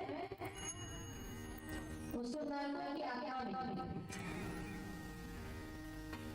हमारे पिताजी आए हैं, बहुत बहुत स्वागत है आपका। अगर ऐसे देवी से आगे हमारे बड़े छोटा था लेंगे हमारे है ना, परिचय के लिए आवश्यक है। तो हमको जैसी गुण निधि को नरक ले जाने में उद्यत हुए, उसी समय भगवान शिव के वहां पर पहुंच गए थे भगवान भगवान की। अब वहां पर जाकर बहुत ज्यादा लड़ाई झगड़ा होने लगा। शिव के लोग कहते हैं ये शिव निधि को हमको समर्पित करो। जितने व्यक्ति कहते हैं यमराज को, अरे ये तो जीवन में बड़ा कमी है, तो बहुत ज्यादा पीछे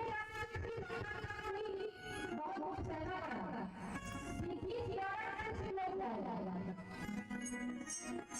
उसने कौन सा गुण किया बताइए, कौन सा गुण किया? उसने बस को जलाया। वो चाहता तो कुछ वाक्यों पर लेकर भी अन्य समान को ढूंढा, पर अंदर मंदिर में जाने लगा के अपने वश को जलाया और जलाकर भगवान के सामने दीप जलाया।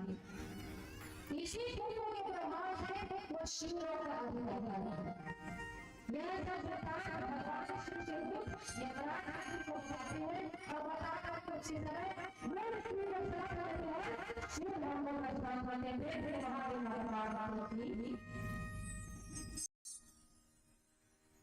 अब जैसे ही भगवान शिव के समीप हो जाते हैं तो अगला जन्म उसको मिलता है, अरिंदम का पुत्र बनता है जिसका नाम था दम।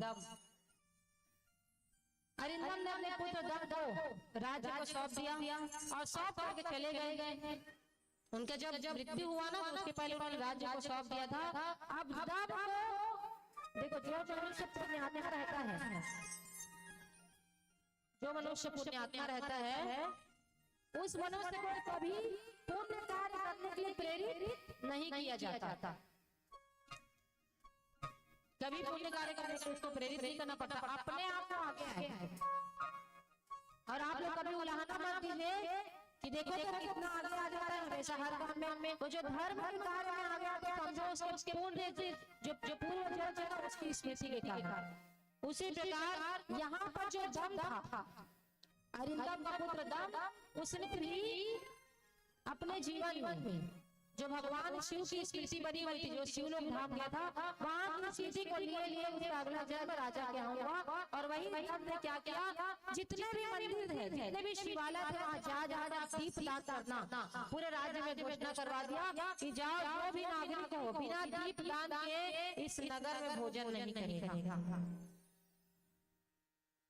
तो इस प्रकार का आज्ञा पाकर सब प्रसन्न होकर राजा के कहने अनुसार सब घर घर में भगवान शिव के मंदिर में जाकर दीप दान देते।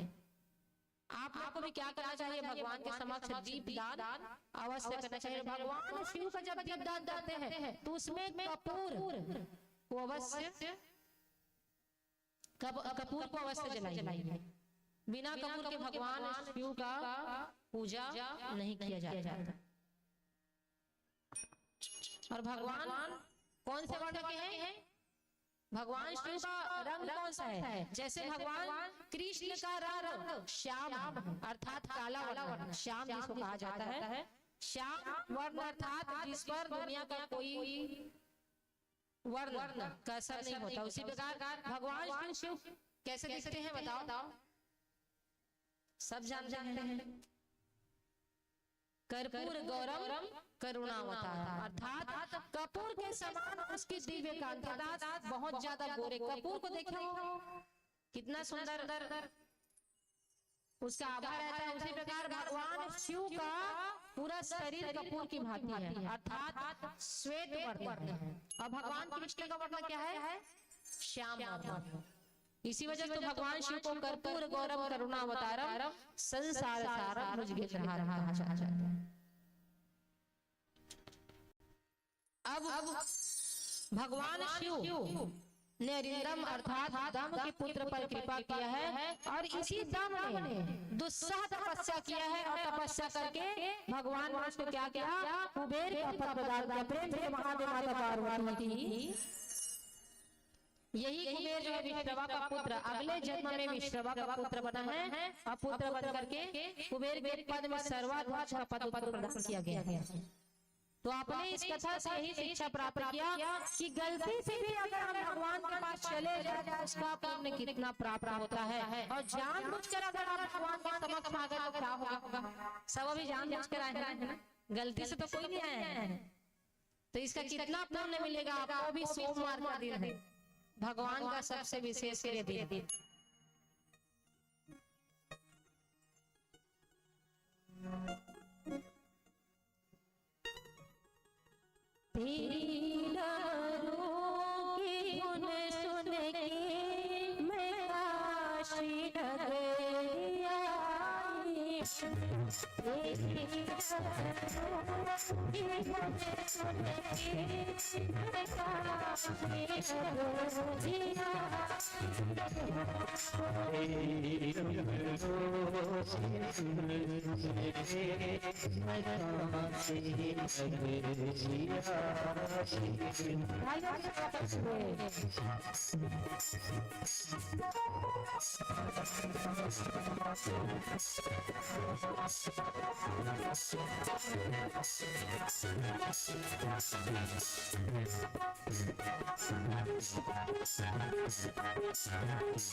कैसे आप लोग आशीर्वाद नहीं आए हैं? हरि की कथा होवे जहाँ सब तीरथ चले आए। तो यहाँ पर काशी में धाम है जो भगवान शिव ने स्थापित किया है। तो जोर से जयकारा लगाते हुए हर हर हर हर नमः पार्वती पते, प्रेम से माता पार्वती की। तो भक्तों इस प्रकार भगवान महादेव ने कुबेर को अलकापुरी का स्वामी बनाया है। और किस प्रकार से, जिस प्रकार नारद जी का चरित्र आपने भागवत में सुना कि नारद जी पहले दासी के पुत्र थे। उन्होंने सत्संग के प्रभाव से नारद का पद पाया, अगला जन्म को नारद के मिला।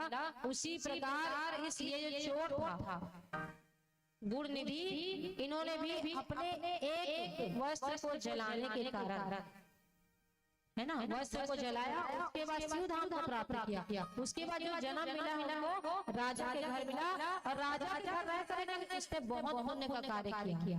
तो कभी भी आप अच्छा कार्य करते हो तो उसमें आपको पछतावा करने वाली बात नहीं है। आप भगवान के सामने एक बार भी समर्पित करोगे ना, उसका वो सूद समय तो वापस करके पर करेंगे जरूर।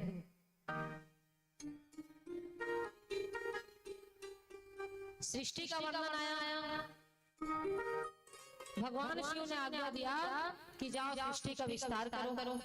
ब्रह्मा जी ने अनेक प्रकार की सृष्टि की, और सृष्टि करने के साथ में शरीर के दो भाग किया, और दो भाग करके एक भाग से मनु और शत्रुपा की उत्पत्ति। प्रेम से मनु महाराज शत्रुपा माता की। इसी मनु महाराज के कारण हम सबको क्या कहते हैं, मानव। और इन्हीं की हम प्रथम संतान हैं। कई लोग कहते हैं हमारे पूर्वज बंदर थे। किसके पूर्वज बंदर थे? पहले पढ़ते थे ना हम लोग, हमारे पूर्वज बंदर थे। जबकि हमारे सनातन धर्म में ज्ञात होता है कि हमारे प्रथम माता पिता कौन है? मनु महारानी शत्रुपा। इनको ब्रह्मा जी ने आज्ञा दिया, जाओ सृष्टि का विस्तार करो।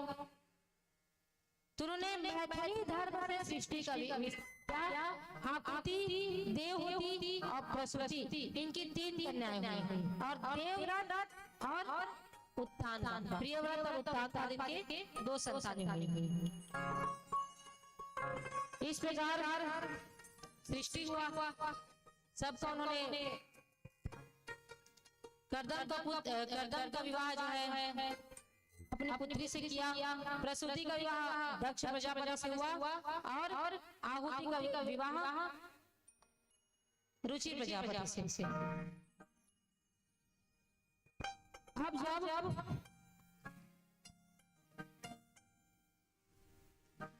दक्ष प्रजापति अपनी पत्नी के साथ विवाह करते तो 60 कन्याओं की प्राप्ति हुई। उसमें से एक साक्षात आदि शक्ति जगदम्बिका है, परंतु उनको प्राप्त करने के लिए उन्होंने दुस्सह तपस्या किया, कठोर तपस्या किया है। उन्होंने ऐसा तपस्या किया, ऐसा घोर तपस्या किया, उनके तपस्या से आदि शक्ति जगदम्बिका प्रसन्न हो गई। प्रेम से दुर्गा माता की माता आदि शक्ति प्रसन्न हुई है, और प्रसन्न होकर पूछती है। जैसी माता आदि शक्ति वहां पर प्रकट होती है, दक्ष ने उनको प्रणाम किया, हे आदि शक्ति, मैं आपके दर्शन पाकर बहुत धन्य हुआ। माता कहती है कि तुमने मेरी कठिन तपस्या क्यों की, क्या वर चाहते हो?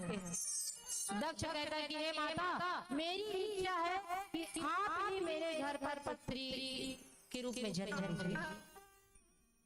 माता ने उसी समय तथास्तु कह दिया और अंतर ध्यान हो गई। प्रेम से आदिशक्ति जगदम्बिका मां दुर्गा की। तो यही माता ने आशीर्वाद दिया था दक्ष प्रजापति को, और अगली संतान हुई है दक्ष प्रजापति की माता सती ने उनके घर जन्म लिया। प्रेम से सती माता की। माता सती का जैसे ही जन्म हुआ है, उसके पश्चात वो भगवान शिव के गुणों से प्रभावित होकर के भगवान शिव का रात रात क्या करने लगी, पूजा पाठ करने लगी। उसका जीवन शिवमय हो गया और शिवमय होकर के उनका विवाह किसके साथ हो गया, भगवान शिव के साथ हो गया। प्रेम से महादेव माता पार्वती थी। जब भगवान शिव के साथ माता सती स्थित रहती थी तो उस समय भगवान शिव भगवान राम के कथाओं को श्रवण कराते। अब एक बार की बात है, ऋषि के आश्रम से भगवान शिव और माता सती दोनों निकल रहे थे। उसी समय क्या हुआ, भगवान राम और लक्ष्मण दोनों के दोनों अपनी पत्नी सीता के विवाह में वन वन भटक रहे थे। हासते हासते हासते कहते जा रहे थे। अब उसको भगवान शिव ने देखा, जैसे राम भगवान को उसी समय प्रणाम किया। प्रेम से श्री रामचंद्र भगवान जैसे देखा भगवान शिव ने उनको प्रणाम किया। माता सती आश्चर्यचकित, आप जगत पिता है और एक साधारण वनवासी को प्रणाम करते हैं। भगवान श्री राम ने कहा कि जिसको तुम साधारण वनवासी समझिए, एक कोई नहीं, अखिल परमात्मा भगवान श्री राम कृष्ण भगवान। माता सती को अपने पति के बातों पर विश्वास नहीं हुआ। तब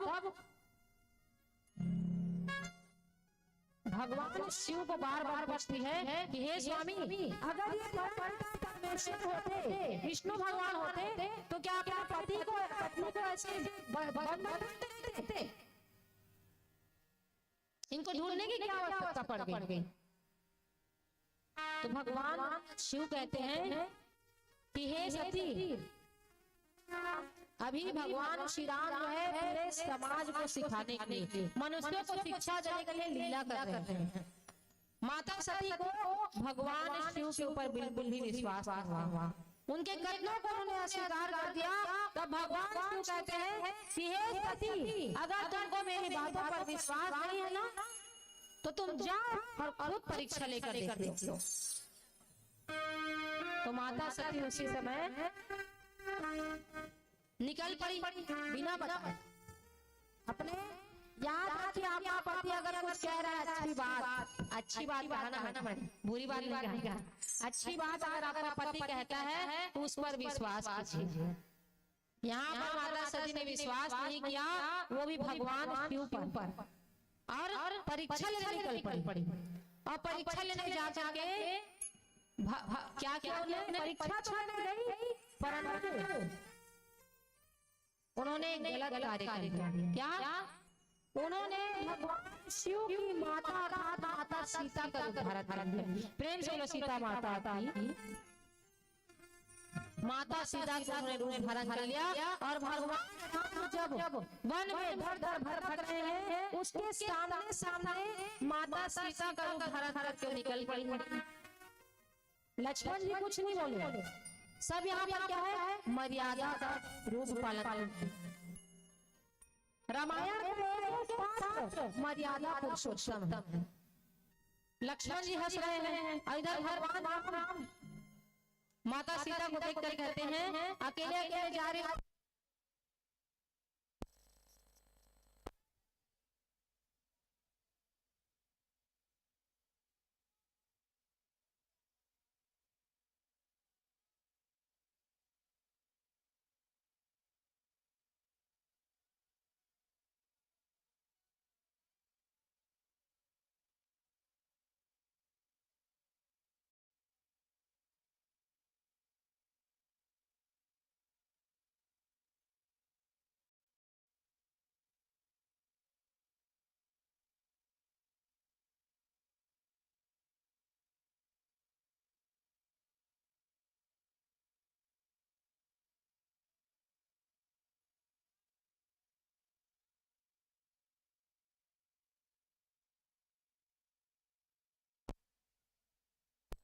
नहीं बोलना चाहिए, नहीं तो उसका घातक परिणाम माता सती की तरफ भुगतना पड़ता है। माता सती को यहाँ पर क्या करना पड़ेगा, घातक परिणाम भुगतना पड़ेगा। माता सती उसी समय में अपने पति से सत्य कहती कि मैंने कोई भी परीक्षा नहीं लिया हो, तो साक्षात भगवान है। भगवान शिव को उन्होंने कुछ भी नहीं बताया था। इसी समय भगवान शिव ने अपने नेत्रों को बंद किया है। नेत्रों को बंद करके देखते हैं कि माता सती अर्थात मेरी पत्नी परीक्षा तो नहीं ली है, परंतु बहुत बड़ा भूल कर दिया, इसलिए तो मेरी माता कर दिया। ऐसा करके उसी समय भगवान शिव ने पूरे समाज से सृष्टि को बहुत बड़ी शिक्षा दी।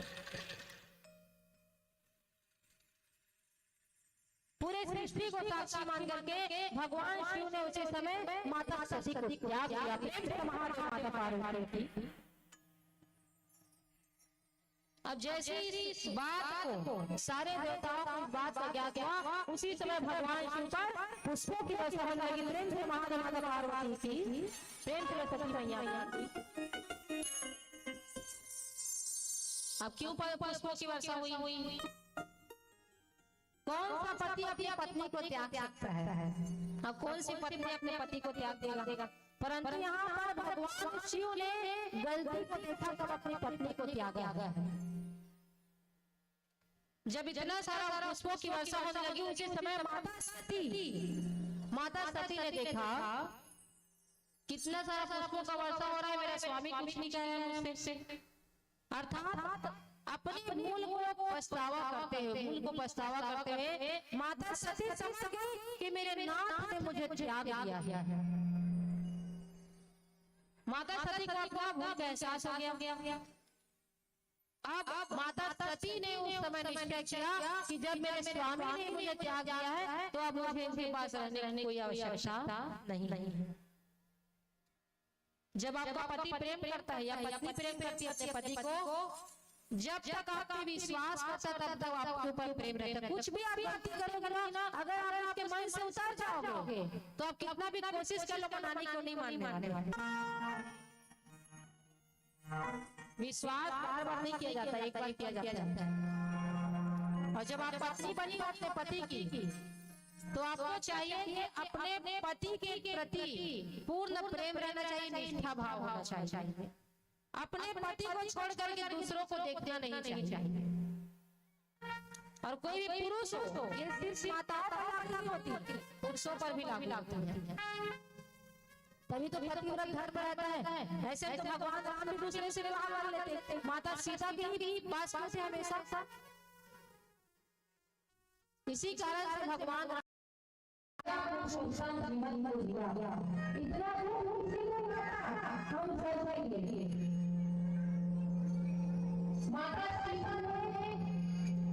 सीता उनके जैसे स्त्री और नारी माता कोई नहीं हो सकती, उनके जैसे समझ से नहीं हो सकती। कभी भी हम लोग पति को हम लोग घर वालों को छोड़ मत दिए। कौन करता है? नहीं करना चाहिए। कभी भी अपने पति का नाम खाना चाहिए। मैं राम भगवान की मर्यादा उसके अकॉर्डिंग आपको कहता है अनुसार। हाँ, अब आपका पति एक सलाह में वहाँ पे नहीं, वहाँ पे सहन शक्ति को ज्यादा पालन नहीं करना, समझा सकते हो आप, है ना। परंतु अगर आपका पति अच्छा है तो उसको दुख मत दीजिए। वो कुछ भी अच्छा मतलब काम वाम करके चाय दो, पानी दो, बस उतना ही तो चाहते हैं आपसे, प्रेम चाहते हैं। तो कौन कौन आज से नियम अपनाएगा? अपने पति की बात कौन मानेगा? हाथ उठाओ। अब बाकी नहीं मानेंगे। चलिए अभी ट्रेनिंग जारी है, क्या पता दो दिन बाद सुधर जाओ आप। आपके पतियों से यही उम्मीद है मेरी कि वो भी आपको बात माने, इच्छा पूरी करे आपकी। तो इस प्रकार माता सती को अपने ऊपर पश्चाताप होता है, और पश्चाताप होकर उसी समय समझ गई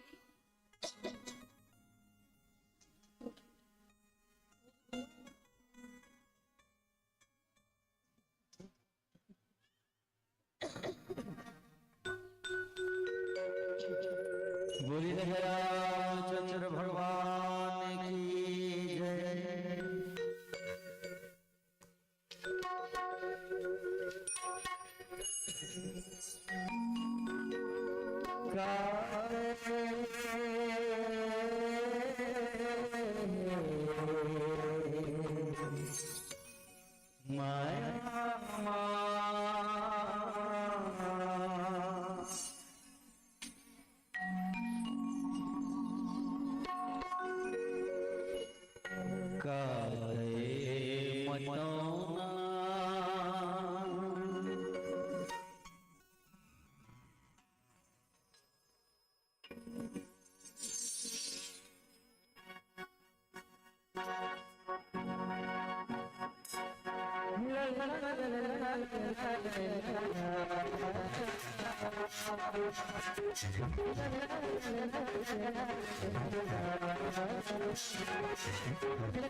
ऐसे लगता है कोई मन मन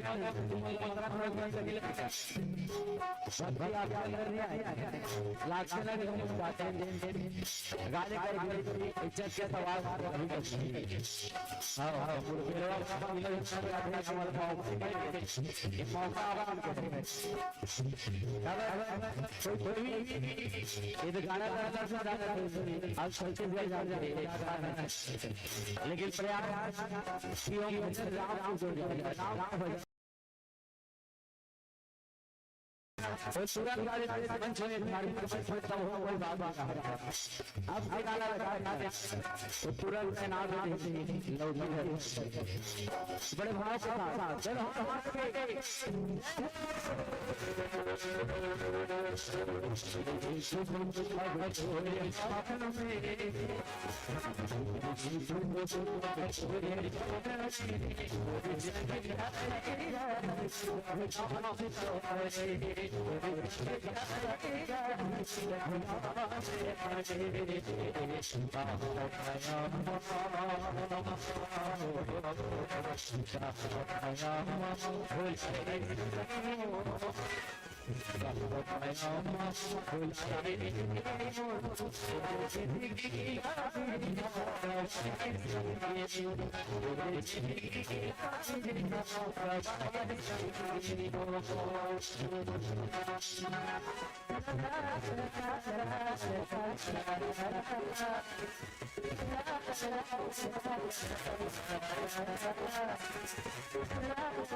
ऐसे आ जाएगा धक्का प्रेम से हमारे हर हर आपका पानी वाला भागे भागे हर हर अभी भी आवाज नहीं आ रहा है हर हर ऐसे भगवान ने दो हाथ दिया है आवाज दिया है मुझे भी पानी हर हर हर हर नमः पार्वती पते हर हर महादेव हर हर महादेव हर हर महादेव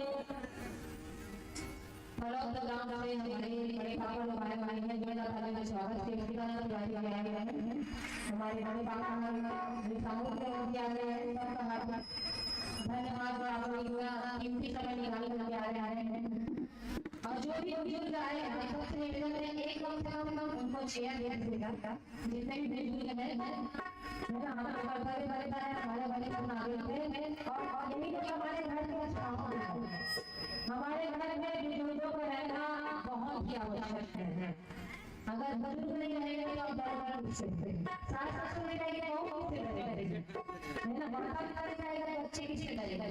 इस वजह से जो हमारे बड़े बुजुर्ग है उनका सम्मान करना अति आवश्यक है और उनका रहना भी बहुत आवश्यक है। इस प्रकार माता सती को भगवान शिव ने त्याग किया।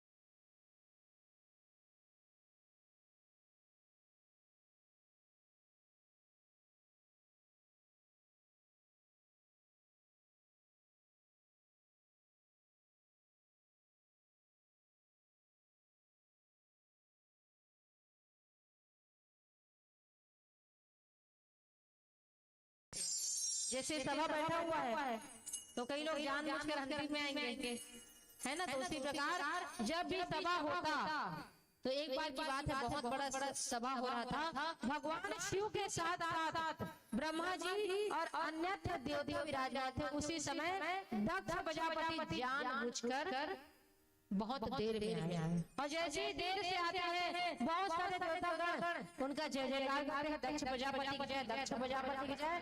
सब लोगों ने उनको प्रणाम किया, दक्ष प्रजापति सबने प्रणाम किया, परंतु भगवान शिव अपने स्थान पर ही बैठे रहे। कारण भगवान शिव को अहंकार नहीं है, उनके मन में दिन भर नारायण नारायण चलता रहता है। राम का गुणगान करते रहते हैं हमेशा भगवान शिव।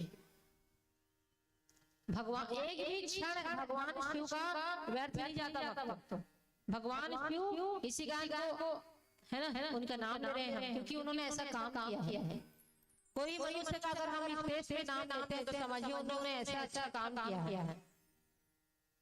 तो भगवान शिव भगवान में ध्यानस्थ थे। उसी समय प्रजापति दक्ष हैं, उन्होंने ब्रह्मा जी को तो प्रणाम किया परंतु शिव को देख करके उनके मन में रोष आया।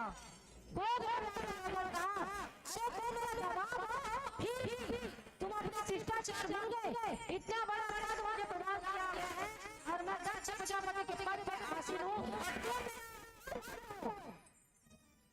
सारे देवताओं मुझ पर सारे देवताओं मुझ पर गर्व और समय पर मेरा प्रणाम करते हैं और तुम मेरे समाज होकर भी मेरा अपमान करते हो। ऐसा कहकर भगवान शिव को एक के बाद एक उन्होंने अपमान करना प्रारंभ किया। अमंगल वेशधारी भूत प्रेत के साथ रहते हो, नंगा घूमते रहते हो, वस्त्र रहते हो, वस्त्र धारण करते हो, तुम्हारा हर भेष रहता है। कितना बड़ा दुर्भाग्य जो मैंने अपने गरीब को सौंप दिया। धिक्कार पर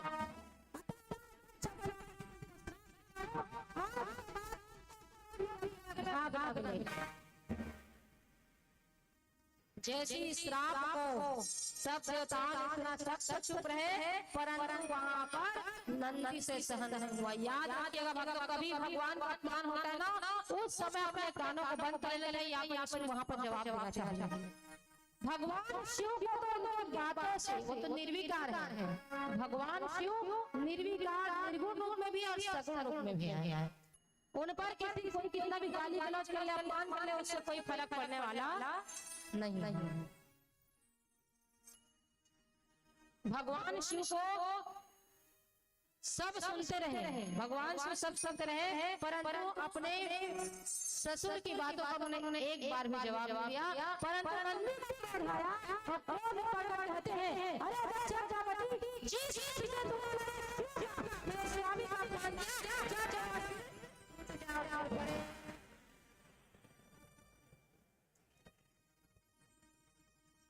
अब श्राप का सिलसिला चल रहा है। इधर भगवान शिव को श्राप दिया गया, क्या कोई याद में कभी इधर नंदी ने श्राप दिया कि जा जिस मेरे स्वामी की निंदा किया है वो सिर धड़ से लग जाएगा।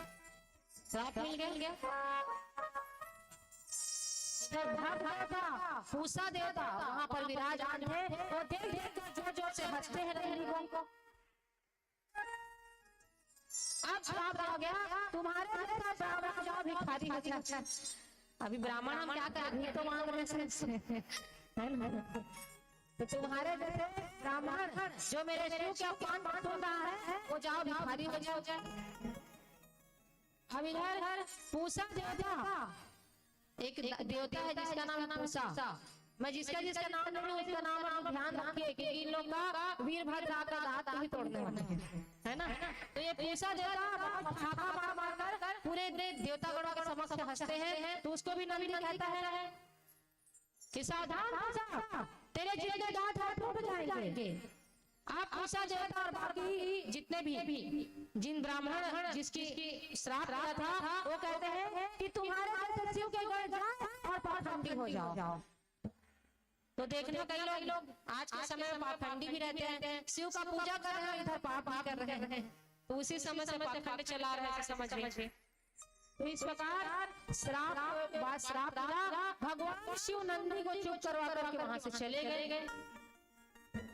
भगवान शिव ने माता सती को इस सभा के बारे में कुछ भी नहीं बताया, न लड़ाई झगड़े के बारे में बताया, न श्राप के बारे में बताया। अब भगवान शिव सब चीज भूल गए हैं, भगवान के ध्यान कर रहे हैं। अब इधर दक्ष प्रजापति अंदर ही अंदर जल रहा है कि उसने मुझे क्यों जवाब दिया। याद रखिएगा, अगर आपने किसी का अपमान किया और उस अपमान को आप सहन कर लिए, उसका जवाब दिए, तो आपका अपमान का बदला कौन लेता है? भगवान। इसी वजह से कभी आपको गाली गलौज भी करके थोड़ा शांत होने की कोशिश कीजिए। अगर ज्यादा हो जाए तो बार-बार कुछ कीजिए, परंतु एक बार कम से कम सहन आपके अंदर सहन शक्ति होनी चाहिए। और अगर आपने उसी समय उत्तर दे दिया तो फिर क्या होगा? भगवान का कोई मतलब नहीं है, क्योंकि भगवान के घर में देर होता है पर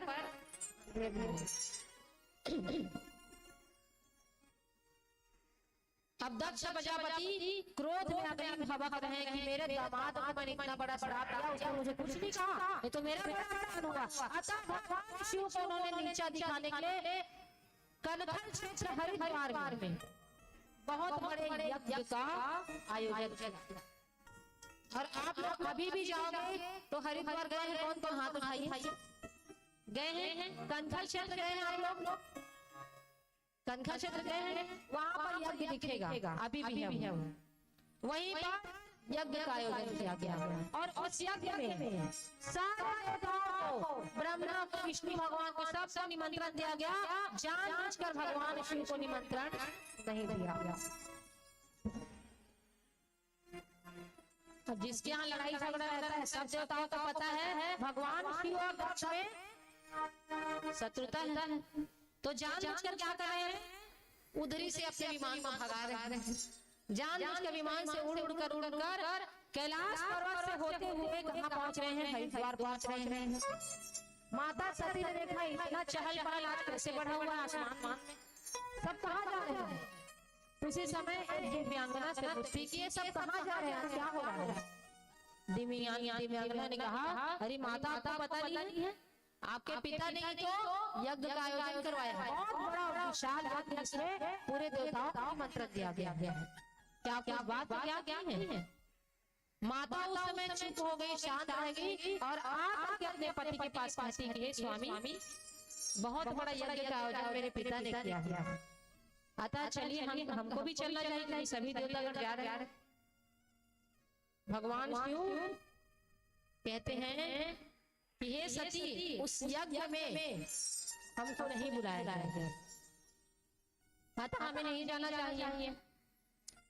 बिना आमंत्रण के ही किसी भी मनुष्य को जाना नहीं चाहिए, नहीं तो उसका बहुत बड़ा अनिष्ट होता है।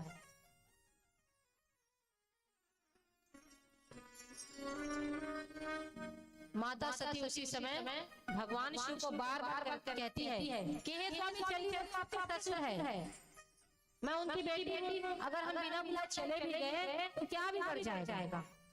तो भगवान शिव उसी समय अपने उस दिन जो घटना घटा था सभा में उसको बताते हैं कि हे सती, कि आज तुमको सारा वृतांत बताता हूँ जिसके कारण इस यज्ञ को रचा गया। उस दिन तुम्हारे पिता सभा में आए और सभा में जैसे ही आए मैंने उनको मन ही मन प्रणाम किया। भले मैंने कुछ नहीं कहा परंतु मन ही मन उनको प्रणाम किया है। उन्होंने एक के बाद एक मुझे श्राप दिया, मुझे बहुत ऊंचा दिखाया और मेरा बड़ा अपमान किया। उन्होंने मुझे श्राप दे दिया कि तुमको यज्ञ में भाग ना मिले। माता सती कहती है तो क्या हो गया, वो तो आपके ससुर है और स्वामी सहन करने की शक्ति तो आप में पूर्ण रूप से भरी हुई है। और वैसे भी सास ससुर बेटा दामाद बहू दामाद सब में ससुर दामाद में लड़ाई झगड़ा चलता रहता है। तो चलिए स्वामी एक बार आपसे बहुत आग्रह करती हूँ। भगवान शिव समझाते हैं अरे सती तुम वहां जाओगे तो बड़ा भाग्य अनिष्ट हो जाएगा, अतः मैं तुमको सावधान करता हूँ तुम उस यज्ञ में नहीं जाओ तो अच्छा है। माता सती को बार बार भगवान शिव समझाते हैं कि मत जाओ सती, मत जाओ सती, मत जाओ सती, पर सती ने अपने पति की आज्ञा नहीं मानी। अगर आपका पति कुछ बता रहा है समझा रहा है फिर पति की बात आगे फिर बोलोगे आप ये महाराज जब से है पति बोले तो कथा ही वैसे निकली है। जब आपका पति आपको कुछ समझाए उस बात को मानिए जो अच्छा बात है। आपका पति बोलेगा किसी लड़के आगे चल तो उसको मार के आते हैं तो उस बात को नहीं मानना। जो धर्मपूर्ण बातें हैं जैसे आपका पति बोल रहा है कि जाओ चाय बना तुरंत बना के लाओ, नहीं जी एकदम थक जान ही बना ले, ऐसा नहीं होना चाहिए है ना। मतलब आपके पति कुछ भी न्यायपूर्ण बातें कहे आपका जो जिम्मेदारी है कर्तव्य है उसको आप लोग मरते दम तक निभाइए। वो आपका जिम्मेदारी भगवान ने आपको सौंपा है और पुरुषों का कर्तव्य वो लोग अपना निभाएंगे।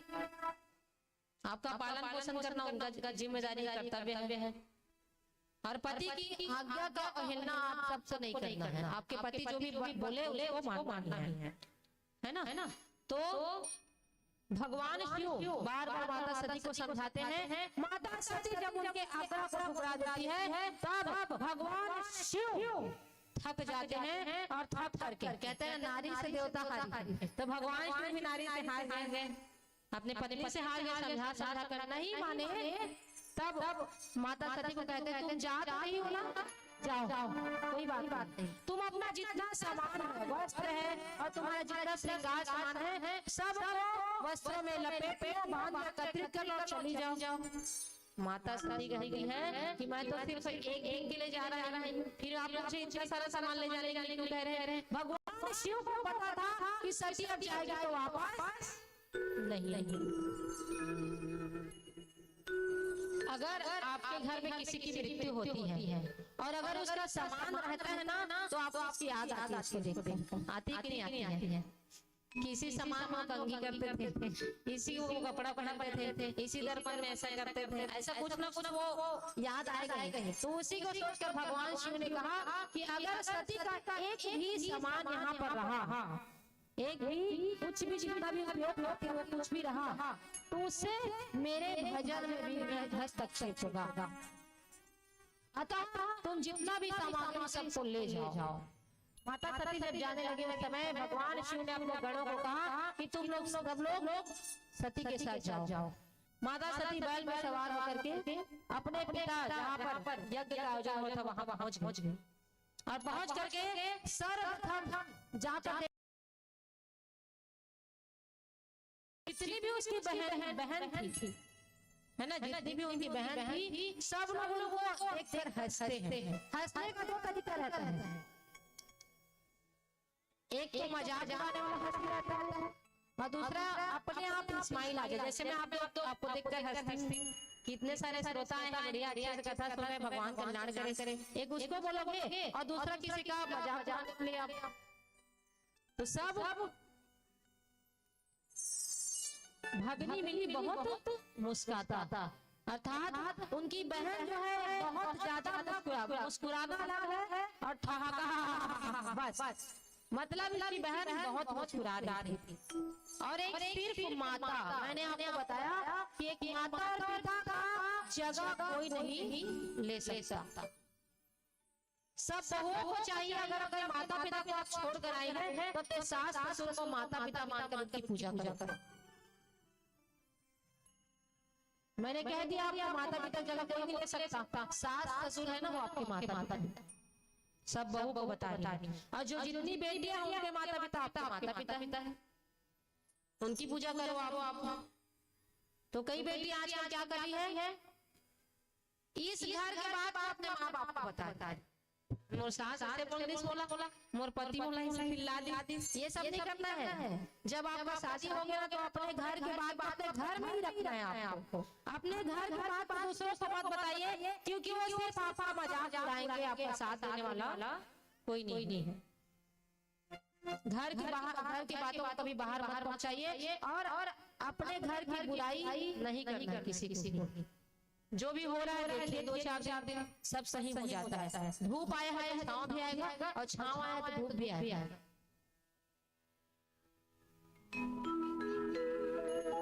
तो माता सती की माता हृदय आलिंगन करती है अपनी पुत्री को पाकर, कुशल मंगल पूछती है। इधर सब देख कर हंस रहे हैं, और माता सती विचार करती है कि चलो तो यज्ञ मंडप को देख के आओ। तो माता सती उसी समय निकली है और यज्ञ मंडप को देखने पहुंची है। बहुत बड़ा यज्ञ का कुंड रखा हुआ था, यज्ञ का आयोजन हो रहा था। तो उसके ऊपर जब माता की दृष्टि गई है, देखती है माता कि सभी देवताओं को यज्ञ में भाग दिया गया है, परंतु इनके स्वामी भगवान शिव को स्थान नहीं दिया गया।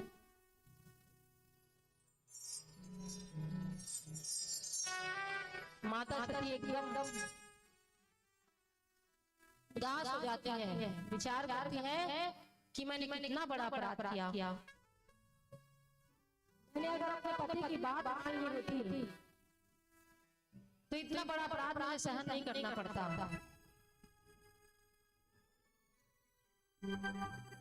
माता सती ने उसी समय विचार किया कि मेरे पति ने जो मुझे बातें बताई वो सब सत्य थी। मेरे पति को नीचा दिखाने के लिए इस यज्ञ मंडप को रचा गया है। हाँ स्वामी कहकर माता सती उसी समय विलाप करने लगी। माता सती विलाप कर रही है, उसी समय अपने पिता को देख रही है। याद रखेगा, पति जो है हर प्रकार की निंदा को सहन कर लेगी, परंतु पति की निंदा को जीवन में कभी सहन नहीं कर सकता। पति के अपमान को कभी स्त्री सहन नहीं कर सकती। उसी प्रकार माता सती ने जैसे ही देखा कि यज्ञ मंडप में उसके पति को नीचा दिखाया गया है, उसी समय माता और अपने पिता को देखती है।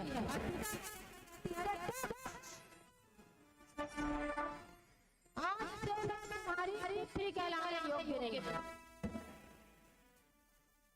जो शिव है, जो जगत का है, जिसकी पूरी संसार पूजा करता है, उसी को तुमने शिव के भाग मेरे स्वामी ने मुझे कितना बार समझाया कि मत जा सती, परंतु मैंने उनके बाद अपने पिता को बड़ा समझ ली। और मैं क्या जानती हूँ कि मेरे पिता ने पति का इतना बड़ा अपमान किया है, अतः तुम्हारे द्वारा दिए हुए शरीर का त्याग कर दूंगी। सती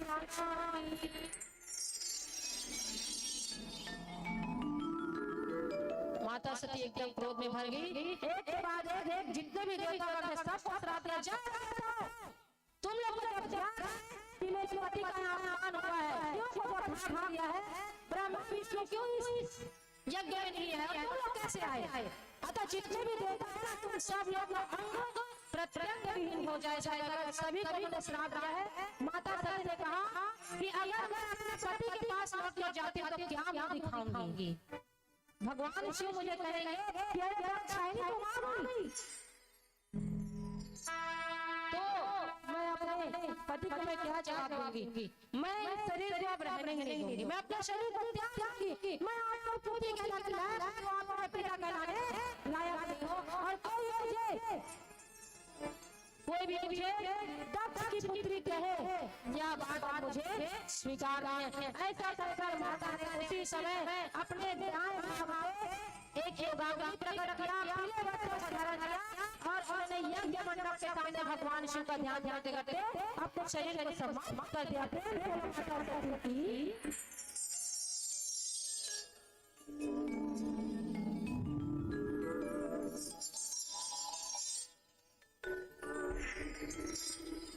माता शरीर का ऐसा प्रचंड वेग देखकर उन्होंने सब उनकी माताएं रोने लगी, बहन रोने लगी। यज्ञ विध्वंस हो चुका है।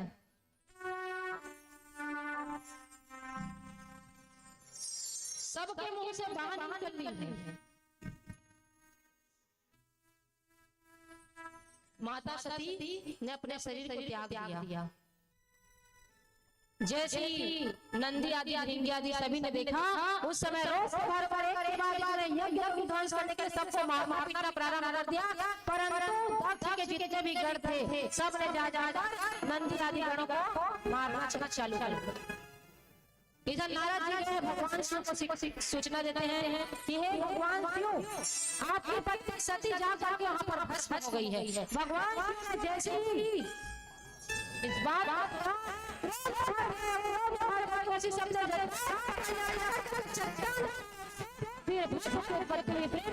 भगवान की वीरभद्र को आज्ञा दिया,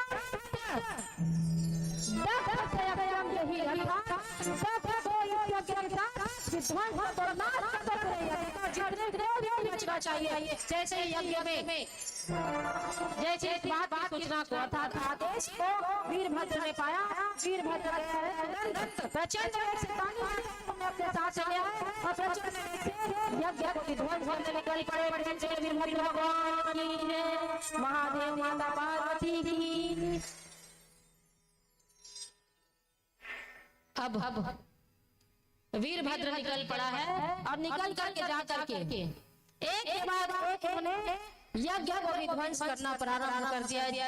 किसी को नहीं देखा, जो मिला उसी को काटा, कोई भी देवता नहीं बचा वहां पर। किसी का पैर तोड़ दिया, किसी हाथ तोड़ दिया, पूजा देवता के दांत तोड़ दिए, भाग देवता की दाढ़ी को नोच लिया।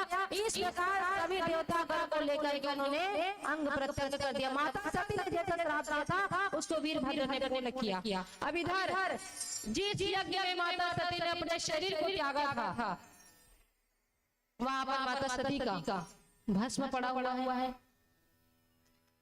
वीरभद्र क्रोध में भर करके दक्ष के सिर को काटने का प्रयास कर रहा है, परंतु दक्ष का सिर कट नहीं रहा है। कारण भगवान जो नंदी थे, नंदी ने उनको श्राप दिया था कि तेरा सिर धड़ से अलग हो जाए, परंतु कट नहीं रहा है। उसी समय वीरभद्र ने उनके केस को पकड़ करके उन्होंने उसके सिर को धड़ से अलग किया और यज्ञ को भस्म कर दिया। प्रेम से महादेव भगवान। अब इस प्रकार दक्ष का सिर धड़ से अलग हो गया। सब त्राही कहीं इधर भाग रहे, इधर देवता उधर भाग रहे, सब लोग भागो की स्थिति बनी हुई है। अब यज्ञ कैसे पूर्ण हो? यज्ञ प्रारंभ करने के लिए बैठे हैं। अगर कुछ भी अभी हो तो पूर्ण तो करना जरूरी है। क्या किया जाए? तो उस समय माता सती ने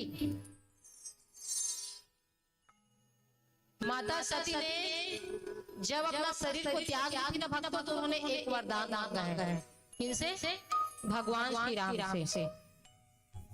मैया सती प्राण छोड़ने से पहले वरदान मांगती है, हे प्रभु जन्म जन्म पद अनुरागा, अर्थात मैं इस शरीर को तो त्याग कर रही हूँ प्रभु, परंतु मेरा जन्म जन्म भगवान के प्रति प्रीति बने रहे और मेरा अगला जन्म भी उन्हीं के पास मैं उनकी पति बनी।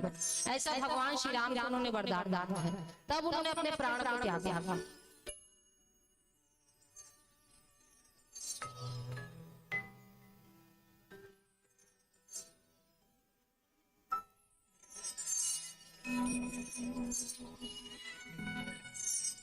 अब इस प्रकार माता सती ने अपने प्राण को छोड़ दिया है। विध्वंस हो गया और विध्वंस हो करके सब त्राही करने लगे। सब देवता का भाग करके कहाँ पहुंचे? ब्रह्मदेव के पास। ब्रह्मा जी के पास जाकर कहते हैं बचा। ब्रह्मा जी कहते हैं क्या?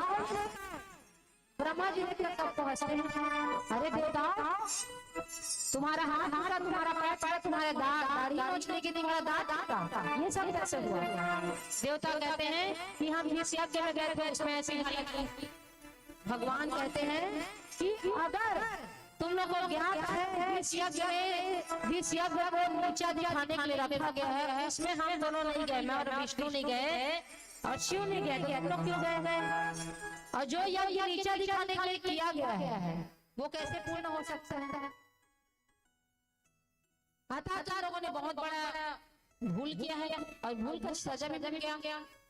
देवता कहते हैं ब्रह्मा जी एक गलती हो गया, आप बात क्षमा कीजिए, ऐसा अपराध हमसे नहीं होगा। अब उस यज्ञ को तो पूर्ण कीजिए और हमारा प्रत्यक्ष जो टूटा हुआ है, मेरा हाथ टूटा, मेरा पैर टूटा, मेरा दाढ़ टूटा, मेरा दाढ़ी टूटा, कुछ तो कीजिए। उसी समय ब्रह्मा जी कहते हैं इस कार्य को पूर्ण तो भगवान शिव ही कर सकते हैं, तो भगवान शिव के पास पहुंच जाए। सभी देवतागण ब्रह्मा जी के पास पहुंचे। अब ब्रह्मा जी सब देवता को लेकर कहाँ पहुंचे? कैलाश में पहुंचे। प्रेम से महादेव भगवान की। भगवान शिव के पास जाकर आकृति करते हैं, हे भगवान महादेव हमसे बहुत बड़ा अपराध हो गया।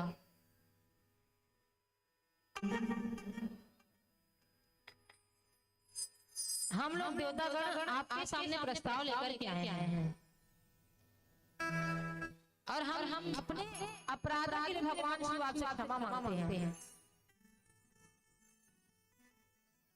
हमें ज्ञात था कि वो यज्ञ आपको नीचा दिखाने के लिए किया गया है, परंतु भगवान गलती तो अपने बच्चों से ही होती है, तो हे भगवान हमारे गलतियों के लिए हमें क्षमा दीजिए।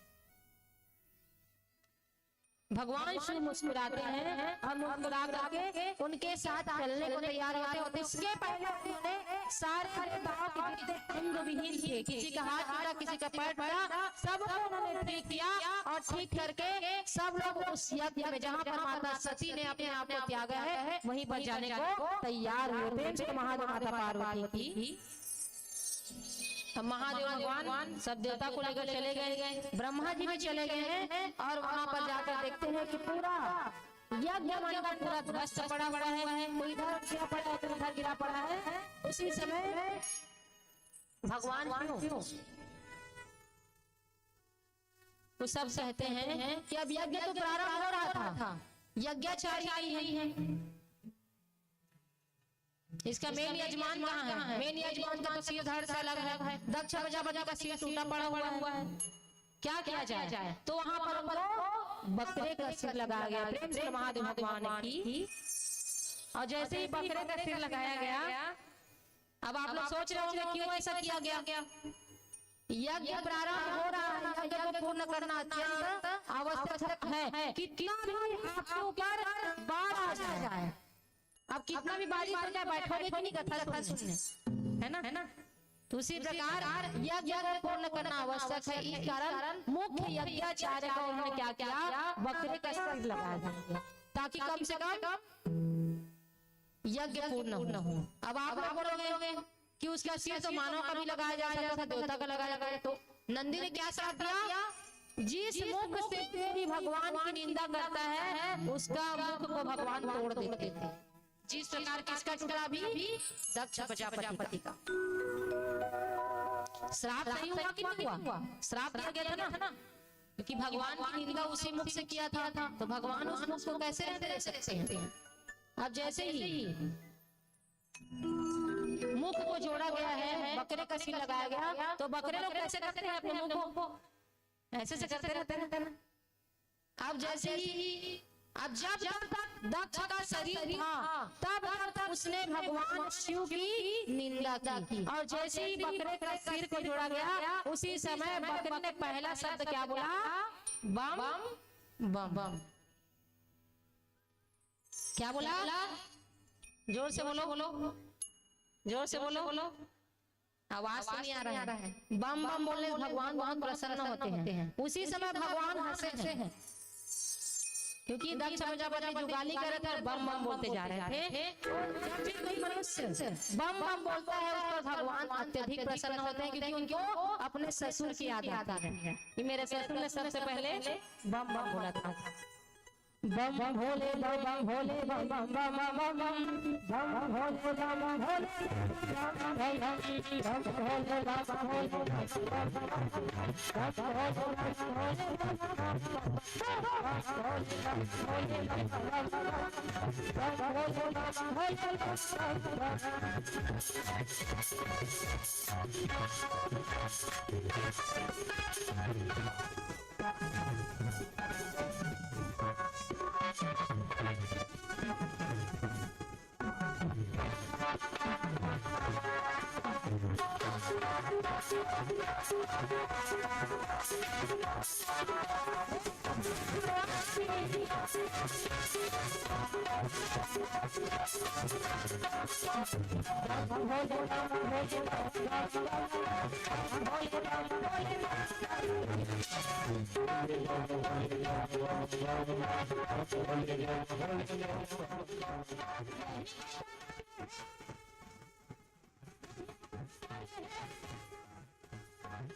प्रेम से बोलो श्री महादेव भगवान की जय, माता सती की, भोलेनाथ महादेव की जय, श्री पशुपतिनाथ महादेव की जय, श्री कुबेरेश्वर धाम की जय।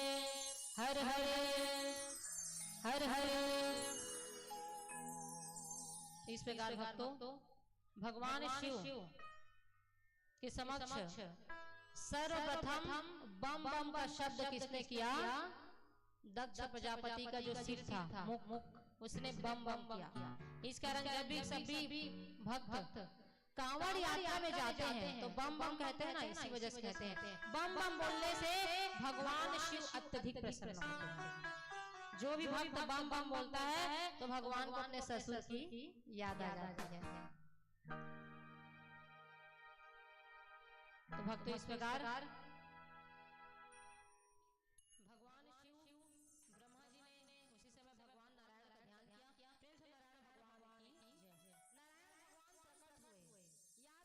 जब भी कभी यज्ञ हो तो बिना त्रिदेव का वह पूर्ण नहीं हो सकता। तो त्रिदेव का ध्यान किया गया था, ब्रह्मा विष्णु महेश तीनों प्रकट हुए हैं, तब उसी समय यज्ञ को पूर्ण किया गया। प्रेम से बोलो यज्ञ भगवान की जय, महादेव भगवान की जय, ब्रह्मा विष्णु महेश की जय। इस प्रकार यज्ञ को पूर्ण किया गया। अब जब माता सती का अगला जन्म हुआ है, जब माता सती ने अपना शरीर त्यागा था, उस समय भगवान शिव ने उनके जो शरीर था उसको लेकर के अब बैरागी बन घूमने लगे इधर उधर। सब देखने लगे ऐसे कोई सृष्टि विस्तार हो पाएगा। उसी समय भगवान विष्णु आया ने चक्र से माता सती के सारे शरीर ने विभाजित कर दिया, और वही जिसका माता सती का अंग जहां जहां दिया वो शक्ति पीठ के रूप में स्थापित हो गई। प्रेम से माता सती की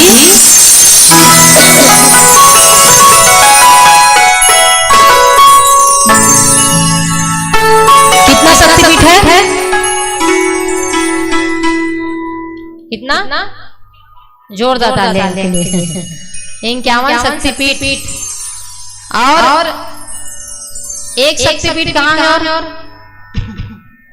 बहुत सुंदर जोरदार तालियां के लिए भी अपने देश से भी बाहर शक्तिपीठ गिरा हुआ है, और हर शक्तिपीठ की महिमा है। कामाख्या देवी हो है ना, हर जगह जो शक्तिपीठ गिरा हुआ है उसका अलग अलग महिमा है, हर मनोकामना अपनी पूर्ण होती वहां जाने से। तो इस प्रकार माता सती तब वैराग्य को भगवान शिव ने बहुत दिन से समाधिस्थों का ध्यान किया है। इधर माता सती ने भगवान राम से मांगा था कि जन्म जन्म शिव पद अनुरागा, अर्थात मेरा जब अगला जन्म भी हो, कोई भी जन्म जन्म कितना भी जन्म मेरा हो, तो उस जन्म में मेरा शिव से उनके चरणों में मेरी प्रीति हमेशा बनी रहे। तो इन्हीं माता सती का अगला जन्म माता मैना और हिमाचल राजा के यहाँ माता सती का पार्वती के रूप में जन्म हुआ। प्रेम से पार्वती माता की। अब जब माता पार्वती बड़ी होने लगी तब कोई भी माता पिता हो अपने पुत्री की विवाह की चिंता होती है, मेरी पुत्री का पति कैसा होगा। आजकल तो जाने दो, सब लव मैरिज वाले हैं। पहले सभी माता पिता को अपने पुत्रियों की चिंता रहती है, अभी भी है। सभी बच्चियों से, सभी लड़कियां जितने आई हैं, सभी लड़कों से मैं निवेदन करती हूँ अपने माता पिता जिससे विवाह करे उससे विवाह कीजिए। आप लोग जिसके साथ चाहे, लव मैरिज के चक्कर में ना पड़े, बहुत घर बर्बाद हो रहे हैं।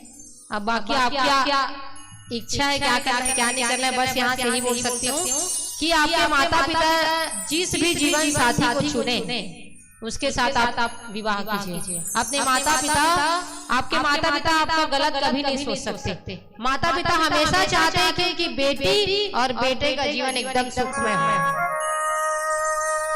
अब किसी बच्चे ने लव मैरिज कर लिया है ना, अब वहां जाके मारपीट हो रहे हैं, तो फिर उससे माता पिता बहुत दुखी होते हैं कि देखो ये लव मैरिज की वजह से ऐसा हो रहा है। इसी कारण से माता पिता जिसके साथ आपका विवाह करना चाहते हैं, सुयोग्य वर, उससे आप अपने बच्चों का, जो भी लड़की लड़कियों को शादी करना चाहिए। माता पिता के खिलाफ आकर जो शादी करता है उसका बहुत घातक परिणाम हो रहा है। हर बेटे बेटियों को चाहिए कि अपने माता पिता के कहे अनुसार अपना कार्य को करिए। बहुत कलयुग में आजकल ये केसेस देखने को मिल रही है, तो बोलना पड़ जाता है ना। माता पिता को बहुत चिंता रहती है अपनी पुत्रियों की। इसी प्रकार राजा हिमवान और उनकी पत्नी मैना को भी अपनी पुत्री के वर की चिंता सताने लगी। तो उसी समय नारद जी का आगमन, प्रेम से भगवान की नारद जी पहुंचे हैं। नारद जी को देख करके हिमवान राजा ने उनके चरणों में दंडवत किया, आसन दिया और कहा कि हे नारद जी, बहुत सही समय पर आपका आगमन हुआ। नारद जी कहते कौन सा सही समय? हिमवान राजा ने पार्वती को लेकर के आए हैं, कहते हैं कि इसका हाथ देखिए, मेरी पुत्री का हाथ देखिए और बताइए कि मेरे पुत्री का पति कैसा हो, इसका दोष बताइए। नारद जी बोले आपकी पुत्री जो है समस्त गुणों की खान होगी, सद्गुणों की खान होगी, इसके अंदर किसी भी प्रकार का दोष नहीं है। और इनका अलग अलग नाम होगा, उमा, अंबिका, भवानी, दुर्गा, काली, सभी इन्हीं का नाम होगा। इनका स्वभाव अखंड होगा। संसार की स्त्रियां अपनी आपकी बेटी को ही स्मरण करके पतिव्रत धर्म का पालन करेगी और आपकी बेटी अर्थात माता पार्वती की समस्त सर्वत्र पूजा हो। हिमाचल जी बोले हम तो दोष पूछ रहे हैं, आप तो पूरा गुण ही गुण बता रहे हैं, इसका पति कैसा होगा, इसके बारे में बताइए। नारद जी ने कहा कि पार्वती में तो दोष नहीं है, परंतु इसके पति में बड़ा भारी दोष है। कौन सा दोष बता दो जरा, मैं भी सुनूं। नारद जी दोष बताने लगे, अगुण अमान मात पितुहीना, उदासीन सब संशय छीना। अर्थात नारद जी बोले अगुण होंगे, सत्व रज तम, तीनों गुणों से त्रिगुणातीत अर्थात परे होंगे। हिमाचल जी समझ गए, जैसे हम लोग किसी को किसी का गुण बताते हैं तो अपने हिसाब से वो दिमाग लगाता है, अर्थ निकालता है, उसी प्रकार हिमाचल जी अर्थ निकाल रहे हैं। नारद जी बोले उनको मान और सम्मान से कोई फर्क नहीं पड़ेगा, कोई मान करेगा तब भी अच्छा और सम्मान करे, अपमान करे तब भी अच्छा। हिमाचल जी बोले अर्थात मेरे दमान का मान सम्मान कोई नहीं करेगा, वो अपने तरीके से अर्थ निकाल रहे हैं। नारद जी खतरनाक बोले उनका कोई माई बाप नहीं होगा। अब हिमाचल जी डर गए, माई बाप नहीं होगा, अभी नहीं है ना, शुरू में तो रहे होंगे ना, अभी थे ना कभी रहे होंगे, उनका कभी कोई माई बाप बनेगा, वही माई बाप। अब इस बात को सुनकर हिमाचल जी एकदम उदासीन हो गए। आपका दामाद उदासीन और संशय रहित जोगी होगा और उसकी एकदम विशाल जटाएं होगी, नंगा रहेगा और कुछ नहीं पहनेगा। इस बात को सुनकर हिमाचल वाले एकदम डर जाते हैं, ये आप कैसी बात अनर्गल बातें कर रहे हैं। इतना बड़ा बड़ा दोष बता रहे हैं, कौन अपने जानबूझकर अपनी बेटी को ऐसे दमान से विवाह कराएगा? अमंगल रूपधारी रहेगा, रूप बना बना कर घूमेगा। और मैं नहीं बोल रहा, इसकी आपकी जो बेटी के हाथ की रेखाएं हैं वह बोल।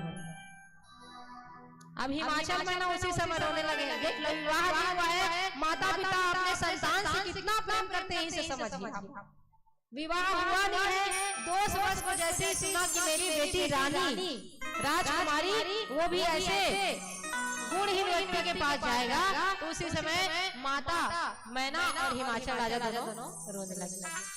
नारद जी ने कहा, आप लोग शांत हो जाइए, जितना भी मैंने आपको गुण बताया ये सब गुण भगवान शिव में विराजमान है। प्रेम से विष्णु भगवान की। अब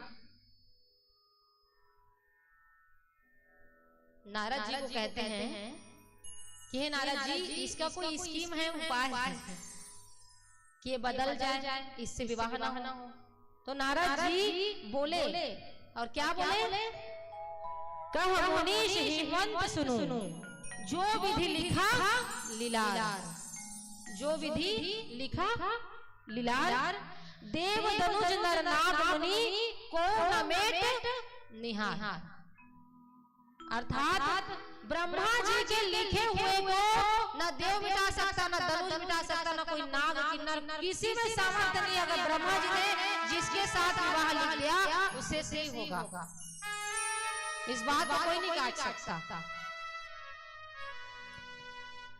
जिस भाग्य को मेरे पिताजी ने लिखा है उसे मिटने की सामर्थ्य किसी भी देवता में नहीं है। दूल्हा दहेज बनेगा, लेकिन मैं आपको एक बात बोलूं, जो मैंने दूल्हे के जितना भी दोष बताओ भगवान शिव में विद्यमान है, और वो शिव तो जगत पिता परमेश्वर है।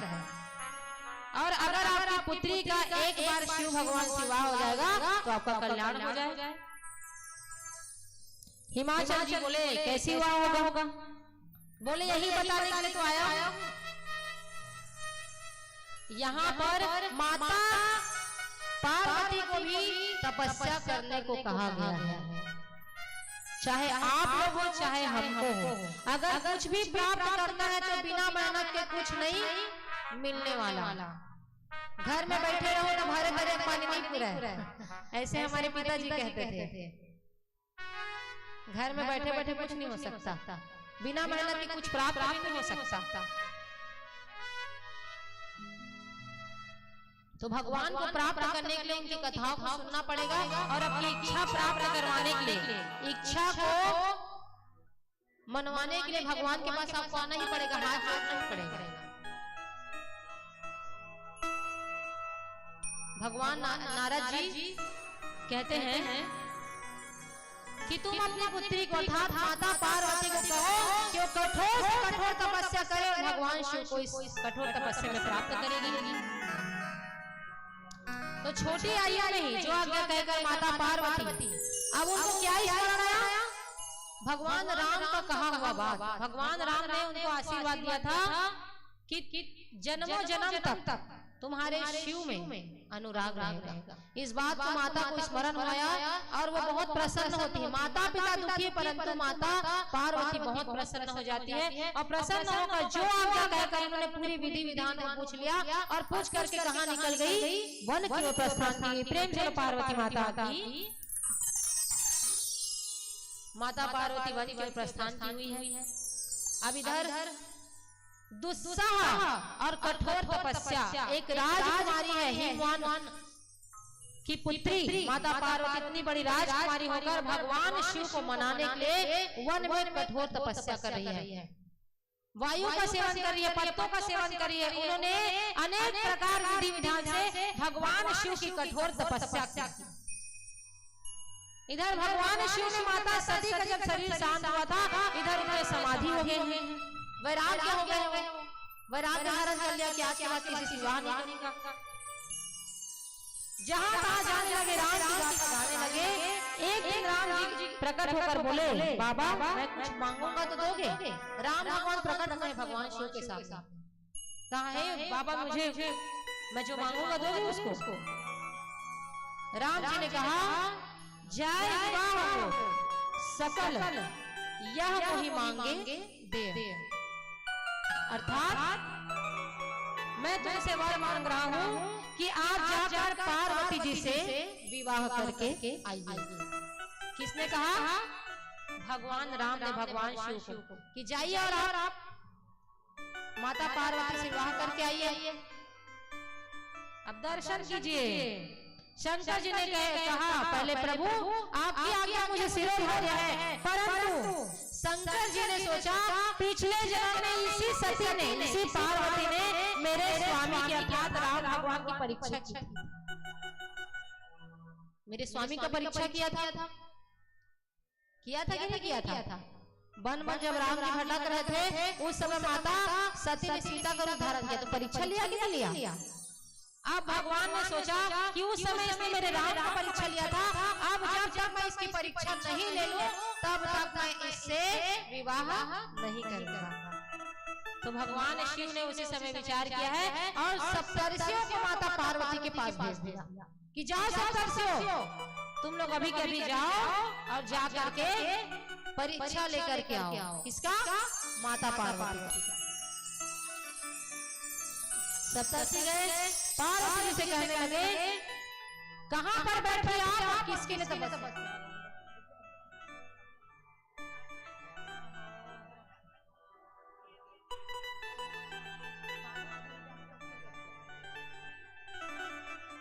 अभी भगवान का कुछ ही क्षण बाद शादी होने वाला है। सबसे निवेदन है उठकर कोई न जाए, क्योंकि रात आपका खाना पीना बनाना सब होता ही रहेगा। अब सप्तर्षि माता पार्वती की परीक्षा लेने पहुंचे हैं और परीक्षा लेने के लिए कहते हैं कि तुम जिसके लिए तपस्या कर रही हो वो तो भीख मांग कर खाते हैं। किसके बारे में कह रहे हैं? भगवान शिव के बारे में कि तुम इतना कठोर तपस्या करती जा रही हो, वो तो भीख मांगा है, भीख मांग कर खाता, तुमको क्या खिलाएगा? माता पार्वती कहा कि क्या हो गया? चाहे वो भीख मांगे, चाहे मुझे कुछ न खिलाए, परंतु लगन से लगा बैठे जो होगा देखा जाएगा। लगन से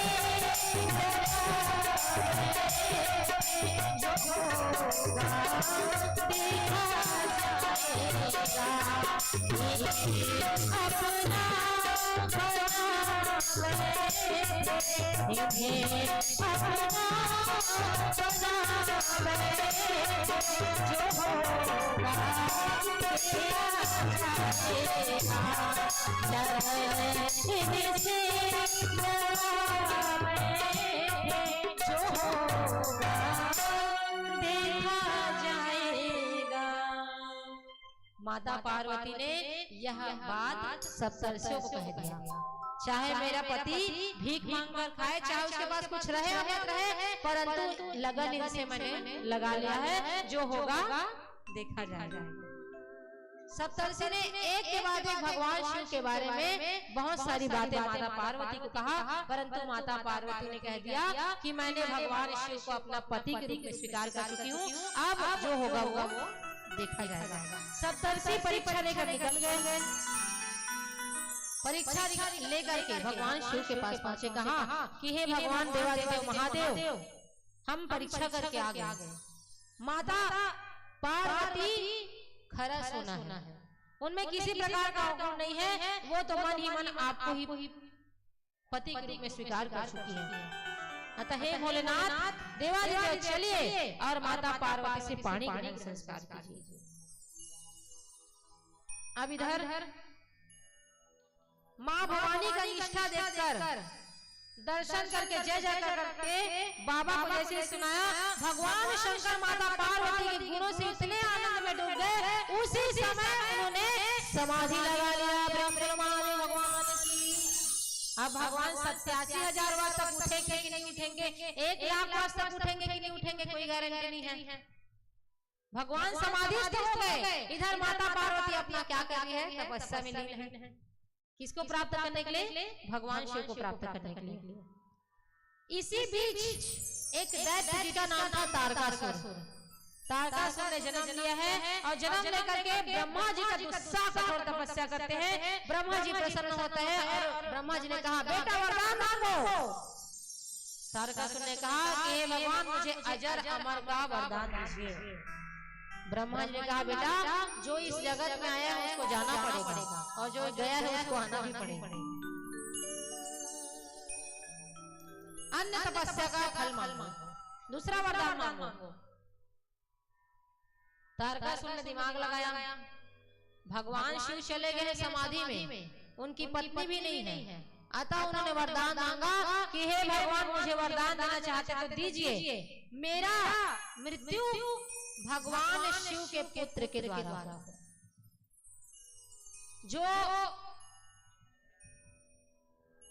जो भी भगवान शिव का पुत्र होगा उसके तेज से जो बालक पैदा होगा उसी से मेरी मृत्यु हो, ऐसा उन्होंने वरदान मांग लिया। ब्रह्मा जी तथास्तु कहकर चले गए। अब इधर तारकासुर देवताओं को त्रास देने लगा। देवता लोग सब डर डर कर त्राही त्राही करके भागने लगे। राक्षस लोग क्या करते हैं, राक्षस तपस्या करते हैं और देवताओं से वर्ग ग्रहण करते हैं और उसी वर्ग ग्रहण करके उन्हीं के ऊपर अप्लाई करते हैं। भस्मासुर को देखेंगे आप, भस्मासुर ने तपस्या किया, भगवान शंकर से मांगा कि भगवान मैं जिसके ऊपर अपने हाथ रख दूं, जिसकी खोपड़ी पर वो भस्म हो जाए। भगवान शंकर कहते तथास्तु बेटा। तो भगवान शंकर से भस्मासुर कहता है कि अरे हे भगवान, हे देवादिदेव, तो प्रैक्टिकल करके देखा जाए। तो किसके ऊपर प्रैक्टिकल करोगे? तो उसी समय भस्मासुर कहता है भगवान सबसे पहले इस बात की पुष्टि मैं आपसे करूंगा। ऐसे कहकर भगवान शिव को दौड़ाने लगे, सबसे पहले मैं आपको भस्म करके देखता हूँ। तो भगवान शिव त्रिशूल डमरू लेकर भाग रहे हैं। भगवान विष्णु के पास पहुंचे। प्रेम से विष्णु भगवान के पास पहुंचते हैं, कहते हैं कि हे भगवान बचाइए। भगवान विष्णु कहते हैं कि तुम ऐसा उल्टा पुल्टा वरदान क्यों देते हो? भगवान शिव कहते हैं उसने बहुत बड़ी कठोर तपस्या की थी, मुझे देना पड़ा। तो भगवान नारायण उसी समय मोहिनी रूप धारण किया। प्रेम से नारायण भगवान की, और मोहिनी रूप धारण करके छुमक चलते जहाँ पर भस्मासुर खड़ा हुआ था वहां पर पहुंचे। उसके रूप सौंदर्य को देख करके भस्मासुर का मन एकदम ओतप्रोत हो गया, गदगद हो गया। कितनी सुंदर मोहिनी खड़ी हुई है। भस्मासुर ने कहा कि हे सुंदरी, तुमको प्राप्त करने के लिए मुझे क्या करना पड़ेगा?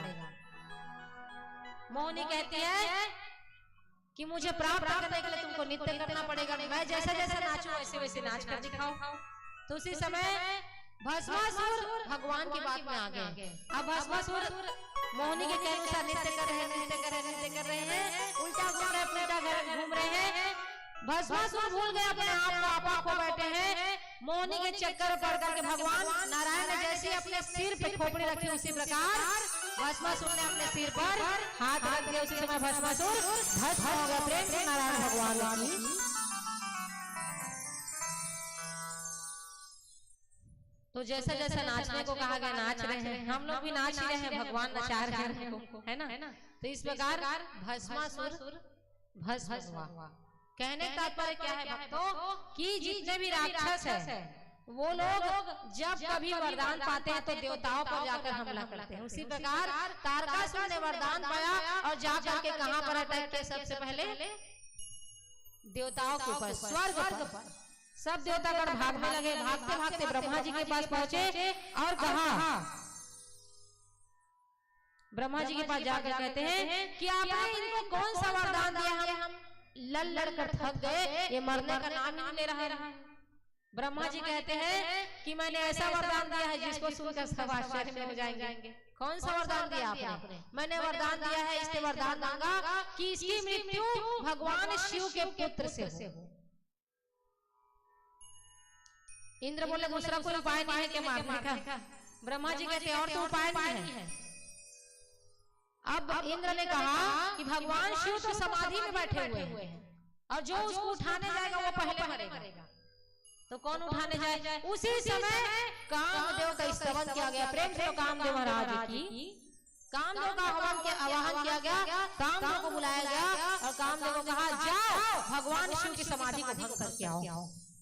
इधर कामदेव जी गए हैं और कामदेव जी को पहुंचने में, कैलाश पर्वत पहुंचने में 48 मिनट का समय लगा है। कितना? 48 मिनट का। और जब 48 मिनट का समय लगा है, उस समय कामदेव ने पूरे सृष्टि में अपने काम का बाण छोड़ दिया। सब काम आतुर हो गए, परंतु भगवान शिव के ऊपर कोई उनका प्रभाव नहीं पड़ा। अब कामदेव ने विचार किया कि मुझे जिस काम के लिए भेजा गया उसको तो मैं करूं।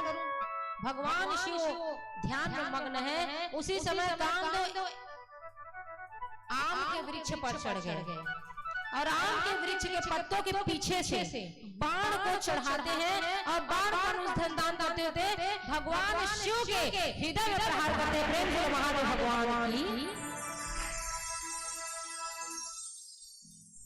भगवान शिव के हृदय में कौन विराजमान है?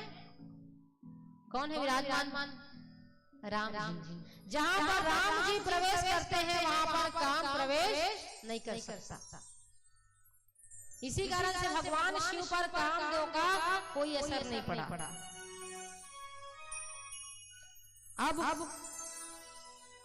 जैसे ही कामदेव अपने कामदेव ने भगवान शिव के ऊपर बाण को छोड़ा, भगवान शिव को एकदम क्रोध हो गया। क्रोध में आकर के भगवान ने देखा किसे मारा? दाहिने देखे, बाएं देखे, ऊपर देखे, नीचे देखे, उन्होंने देखा वृक्षों के पीछे कामदेव छुपा बैठा है। उसी समय भगवान शिव का तेज से आया खुल गया। तब शिव की सरनयन हमारा चित्तवत काम भयउ शरीर जावा। भगवान शिव का तीसरे नेत्र, बाबा का तीसरा नेत्र खुला है। कामदेव का चक्षु तीसरे नेत्र के ज्योति से भस्म हो गया। प्रेम से महादेव भगवान की।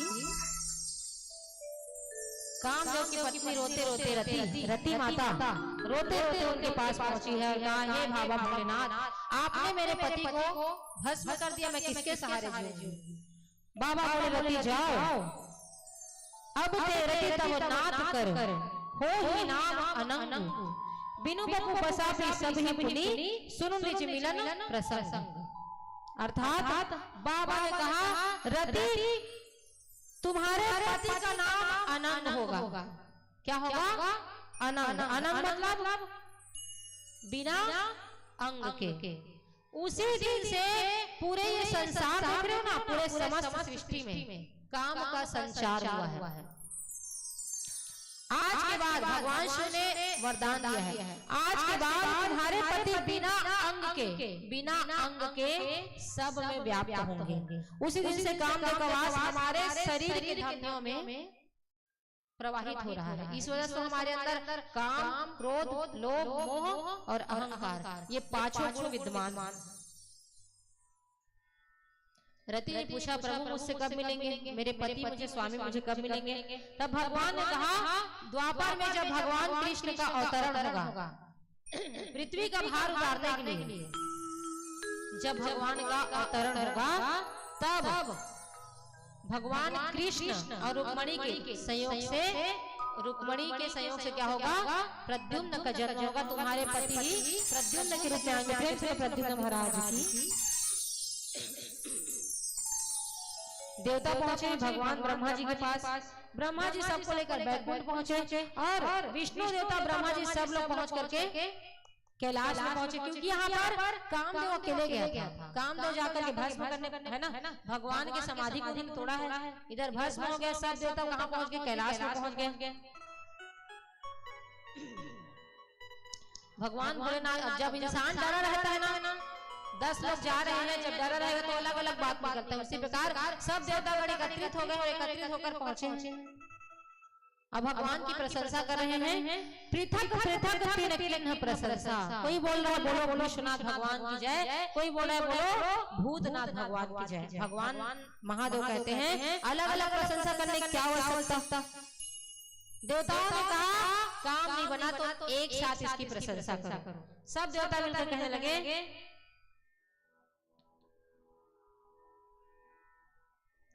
अरे शंकर तेरी जटा में, बाबा तेरी जटा में बहती है गंगा धारा। ऐसा कहकर सुंदर से उन्होंने स्तुति किया है और स्तुति करके भगवान शिव को प्रसन्न किया। प्रेम से महादेव भगवान की। अब इस प्रकार भगवान शिव को सब कहते हैं, सब देवतागण मिलकर कहते हैं कि हे भगवान आपसे प्रार्थना है कि आप जो माता पार्वती जो दुस्साह कठोर तपस्या करे उससे जाकर विवाह कर लीजिए। भगवान शिव कहते हैं कि मैं उससे विवाह क्यों करूं, तुम लोग को क्या फायदा होगा। देवताओं ने कहा कि हे भगवान अगर आप उससे विवाह नहीं करेंगे तो आपका पुत्र जन्म नहीं होगा और आपके पुत्र से ही तारकासुर की मृत्यु होने वाली है। अतः हे भगवान आपसे प्रार्थना करते हैं कि आप माता पार्वती से विवाह कर लीजिए। सारा देव समाज मिलकर भगवान की स्तुति की है। बाबा प्रसन्न भय, देवताओं से पूछे कहिए अब क्या करना है। तो इस प्रकार मुहूर्त निकलवाया गया। सप्तर्षि जाकर के हिमवान के पास पहुंचे। हिमवान के पास जाकर के मुहूर्त निकलवा करके आते हैं और मुहूर्त निकलवा करके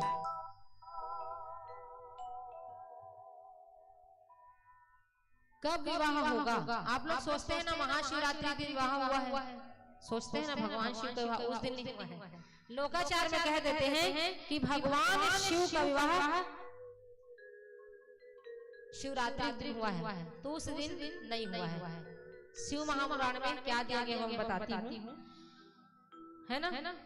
वैशाख माह शुक्ल पक्ष पंचमी तिथि दिन था गुरुवार। इस दिन भगवान शिव का विवाह हुआ है। और एक शिवरात्रि के बारे में कल आपको वर्णन किया था। जिस दिन भगवान की शिवलिंग की उत्पत्ति हुई थी ना, वो शिवरात्रि के दिन हुआ था। उसका नाम शिवरात्रि रखा था। ब्रह्मा जी बोले सब देवताओं को बुलाइए, मुहूर्त दिखवा दीजिए कितना समय कब का मुहूर्त है। ये जो मैंने आपको बताया समय उसको बता दिया गया। अब कहा गया कि इसी दिन ठीक 5 बजे सब देवतागण एकत्रित हो जाएंगे। कहां पर? कैलाश पर्वत पर अपने निजी वाहनों के साथ आ जाएंगे। अभी आप लोग के यहाँ विवाह होगा तो सब लोग बस लगाते हैं। तो उस समय भगवान शिव ने क्या कहा कि सब लोग अपने अपने वाहनों के द्वारा 5 बजे कैलाश पर्वत पर उपस्थित हो जाए। चलिए अब समय को देखते हुए तुरंत हम करते हैं चट मंगनी पट ब्याह। प्रेम से महादेव माता पार्वती की। अब समय होगा तो हम भगवान के श्रृंगार का वर्णन करते, कितना सुंदर श्रृंगार किया है भगवान ने। तो भक्तों इस प्रकार भगवान शिव माता पार्वती से विवाह करते हैं पहुंचे हैं। और इतना सुंदर साज श्रृंगार, याद रखिएगा भगवान ने जब श्रृंगार किया तो कैसे किए थे। शमशान में जो चिता जल रही थी उसके भस्म को पूरे उनके शरीर में लगाया गया। नरमुंडों की माला उन्होंने पहना अपने बाजुओं में, अपने सिर की जटाएं में, यहाँ तक कि उन्होंने यज्ञ संसार जो पहना था उसमें भी उन्होंने सांपों का ही प्रयोग किया था। पूरा अमल धारण करके बाघंबर का छाल लपेट करके भगवान शिव बारात में पहुंचे। प्रेम से महादेव भगवान की जोरदार तालियों से स्वागत हमारे भगवान माता पार्वती का।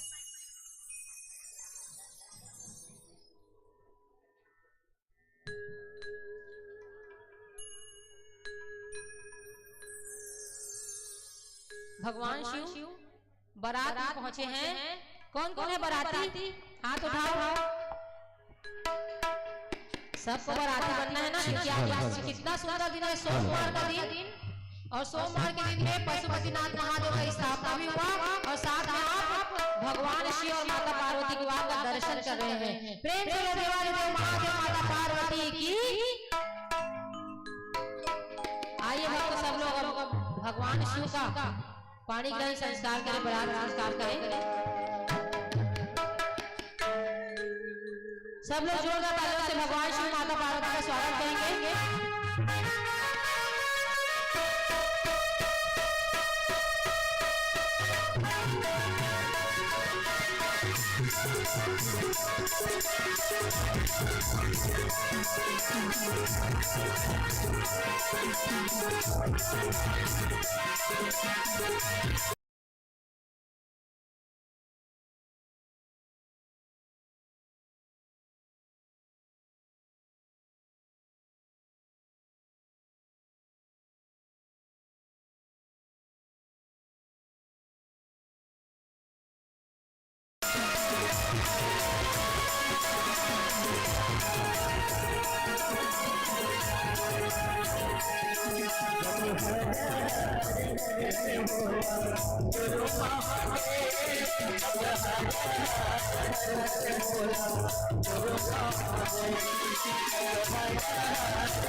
हमारे भोलेनाथ जी से बढ़िया शादी हो, शादी घर में जाते हैं काम।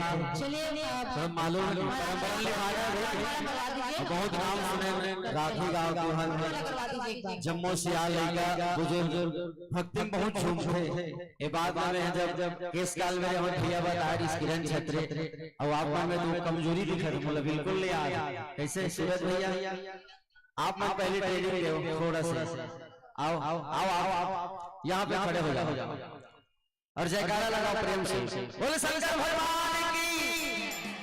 और हमारे भैया जी जैसे डांस करेंगे तो आपको करना है क्या, आपको दिखाना है कैसे।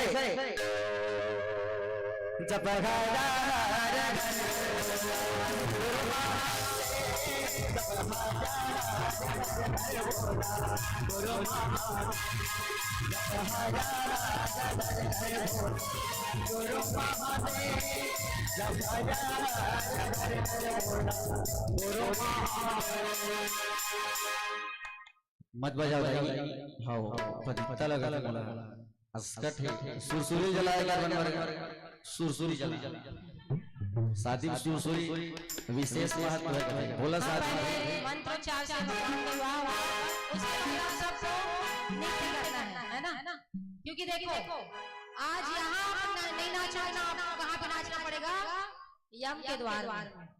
और जिसको जिसको यम के द्वार में नाचना है वो नृत्य मत करे, और जिसको यम के द्वार में नहीं नाचना है वो जरूर नृत्य करे, क्योंकि आज सोमवार का दिन है बहुत सुंदर और भगवान शिव का आप दर्शन कर रहे हैं, इससे बड़ा सौभाग्य और क्या हो सकता है ना। तो आप सबको जिसको जिसको यमराज के द्वार में नाचना है आप लोग नाचिए, और जिसको भगवान के धाम में नाचना है यहाँ पे नाचिए। प्रेम से महादेव भगवान की चलिए।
बिल्कुल समझने वाला था पहला, है ना?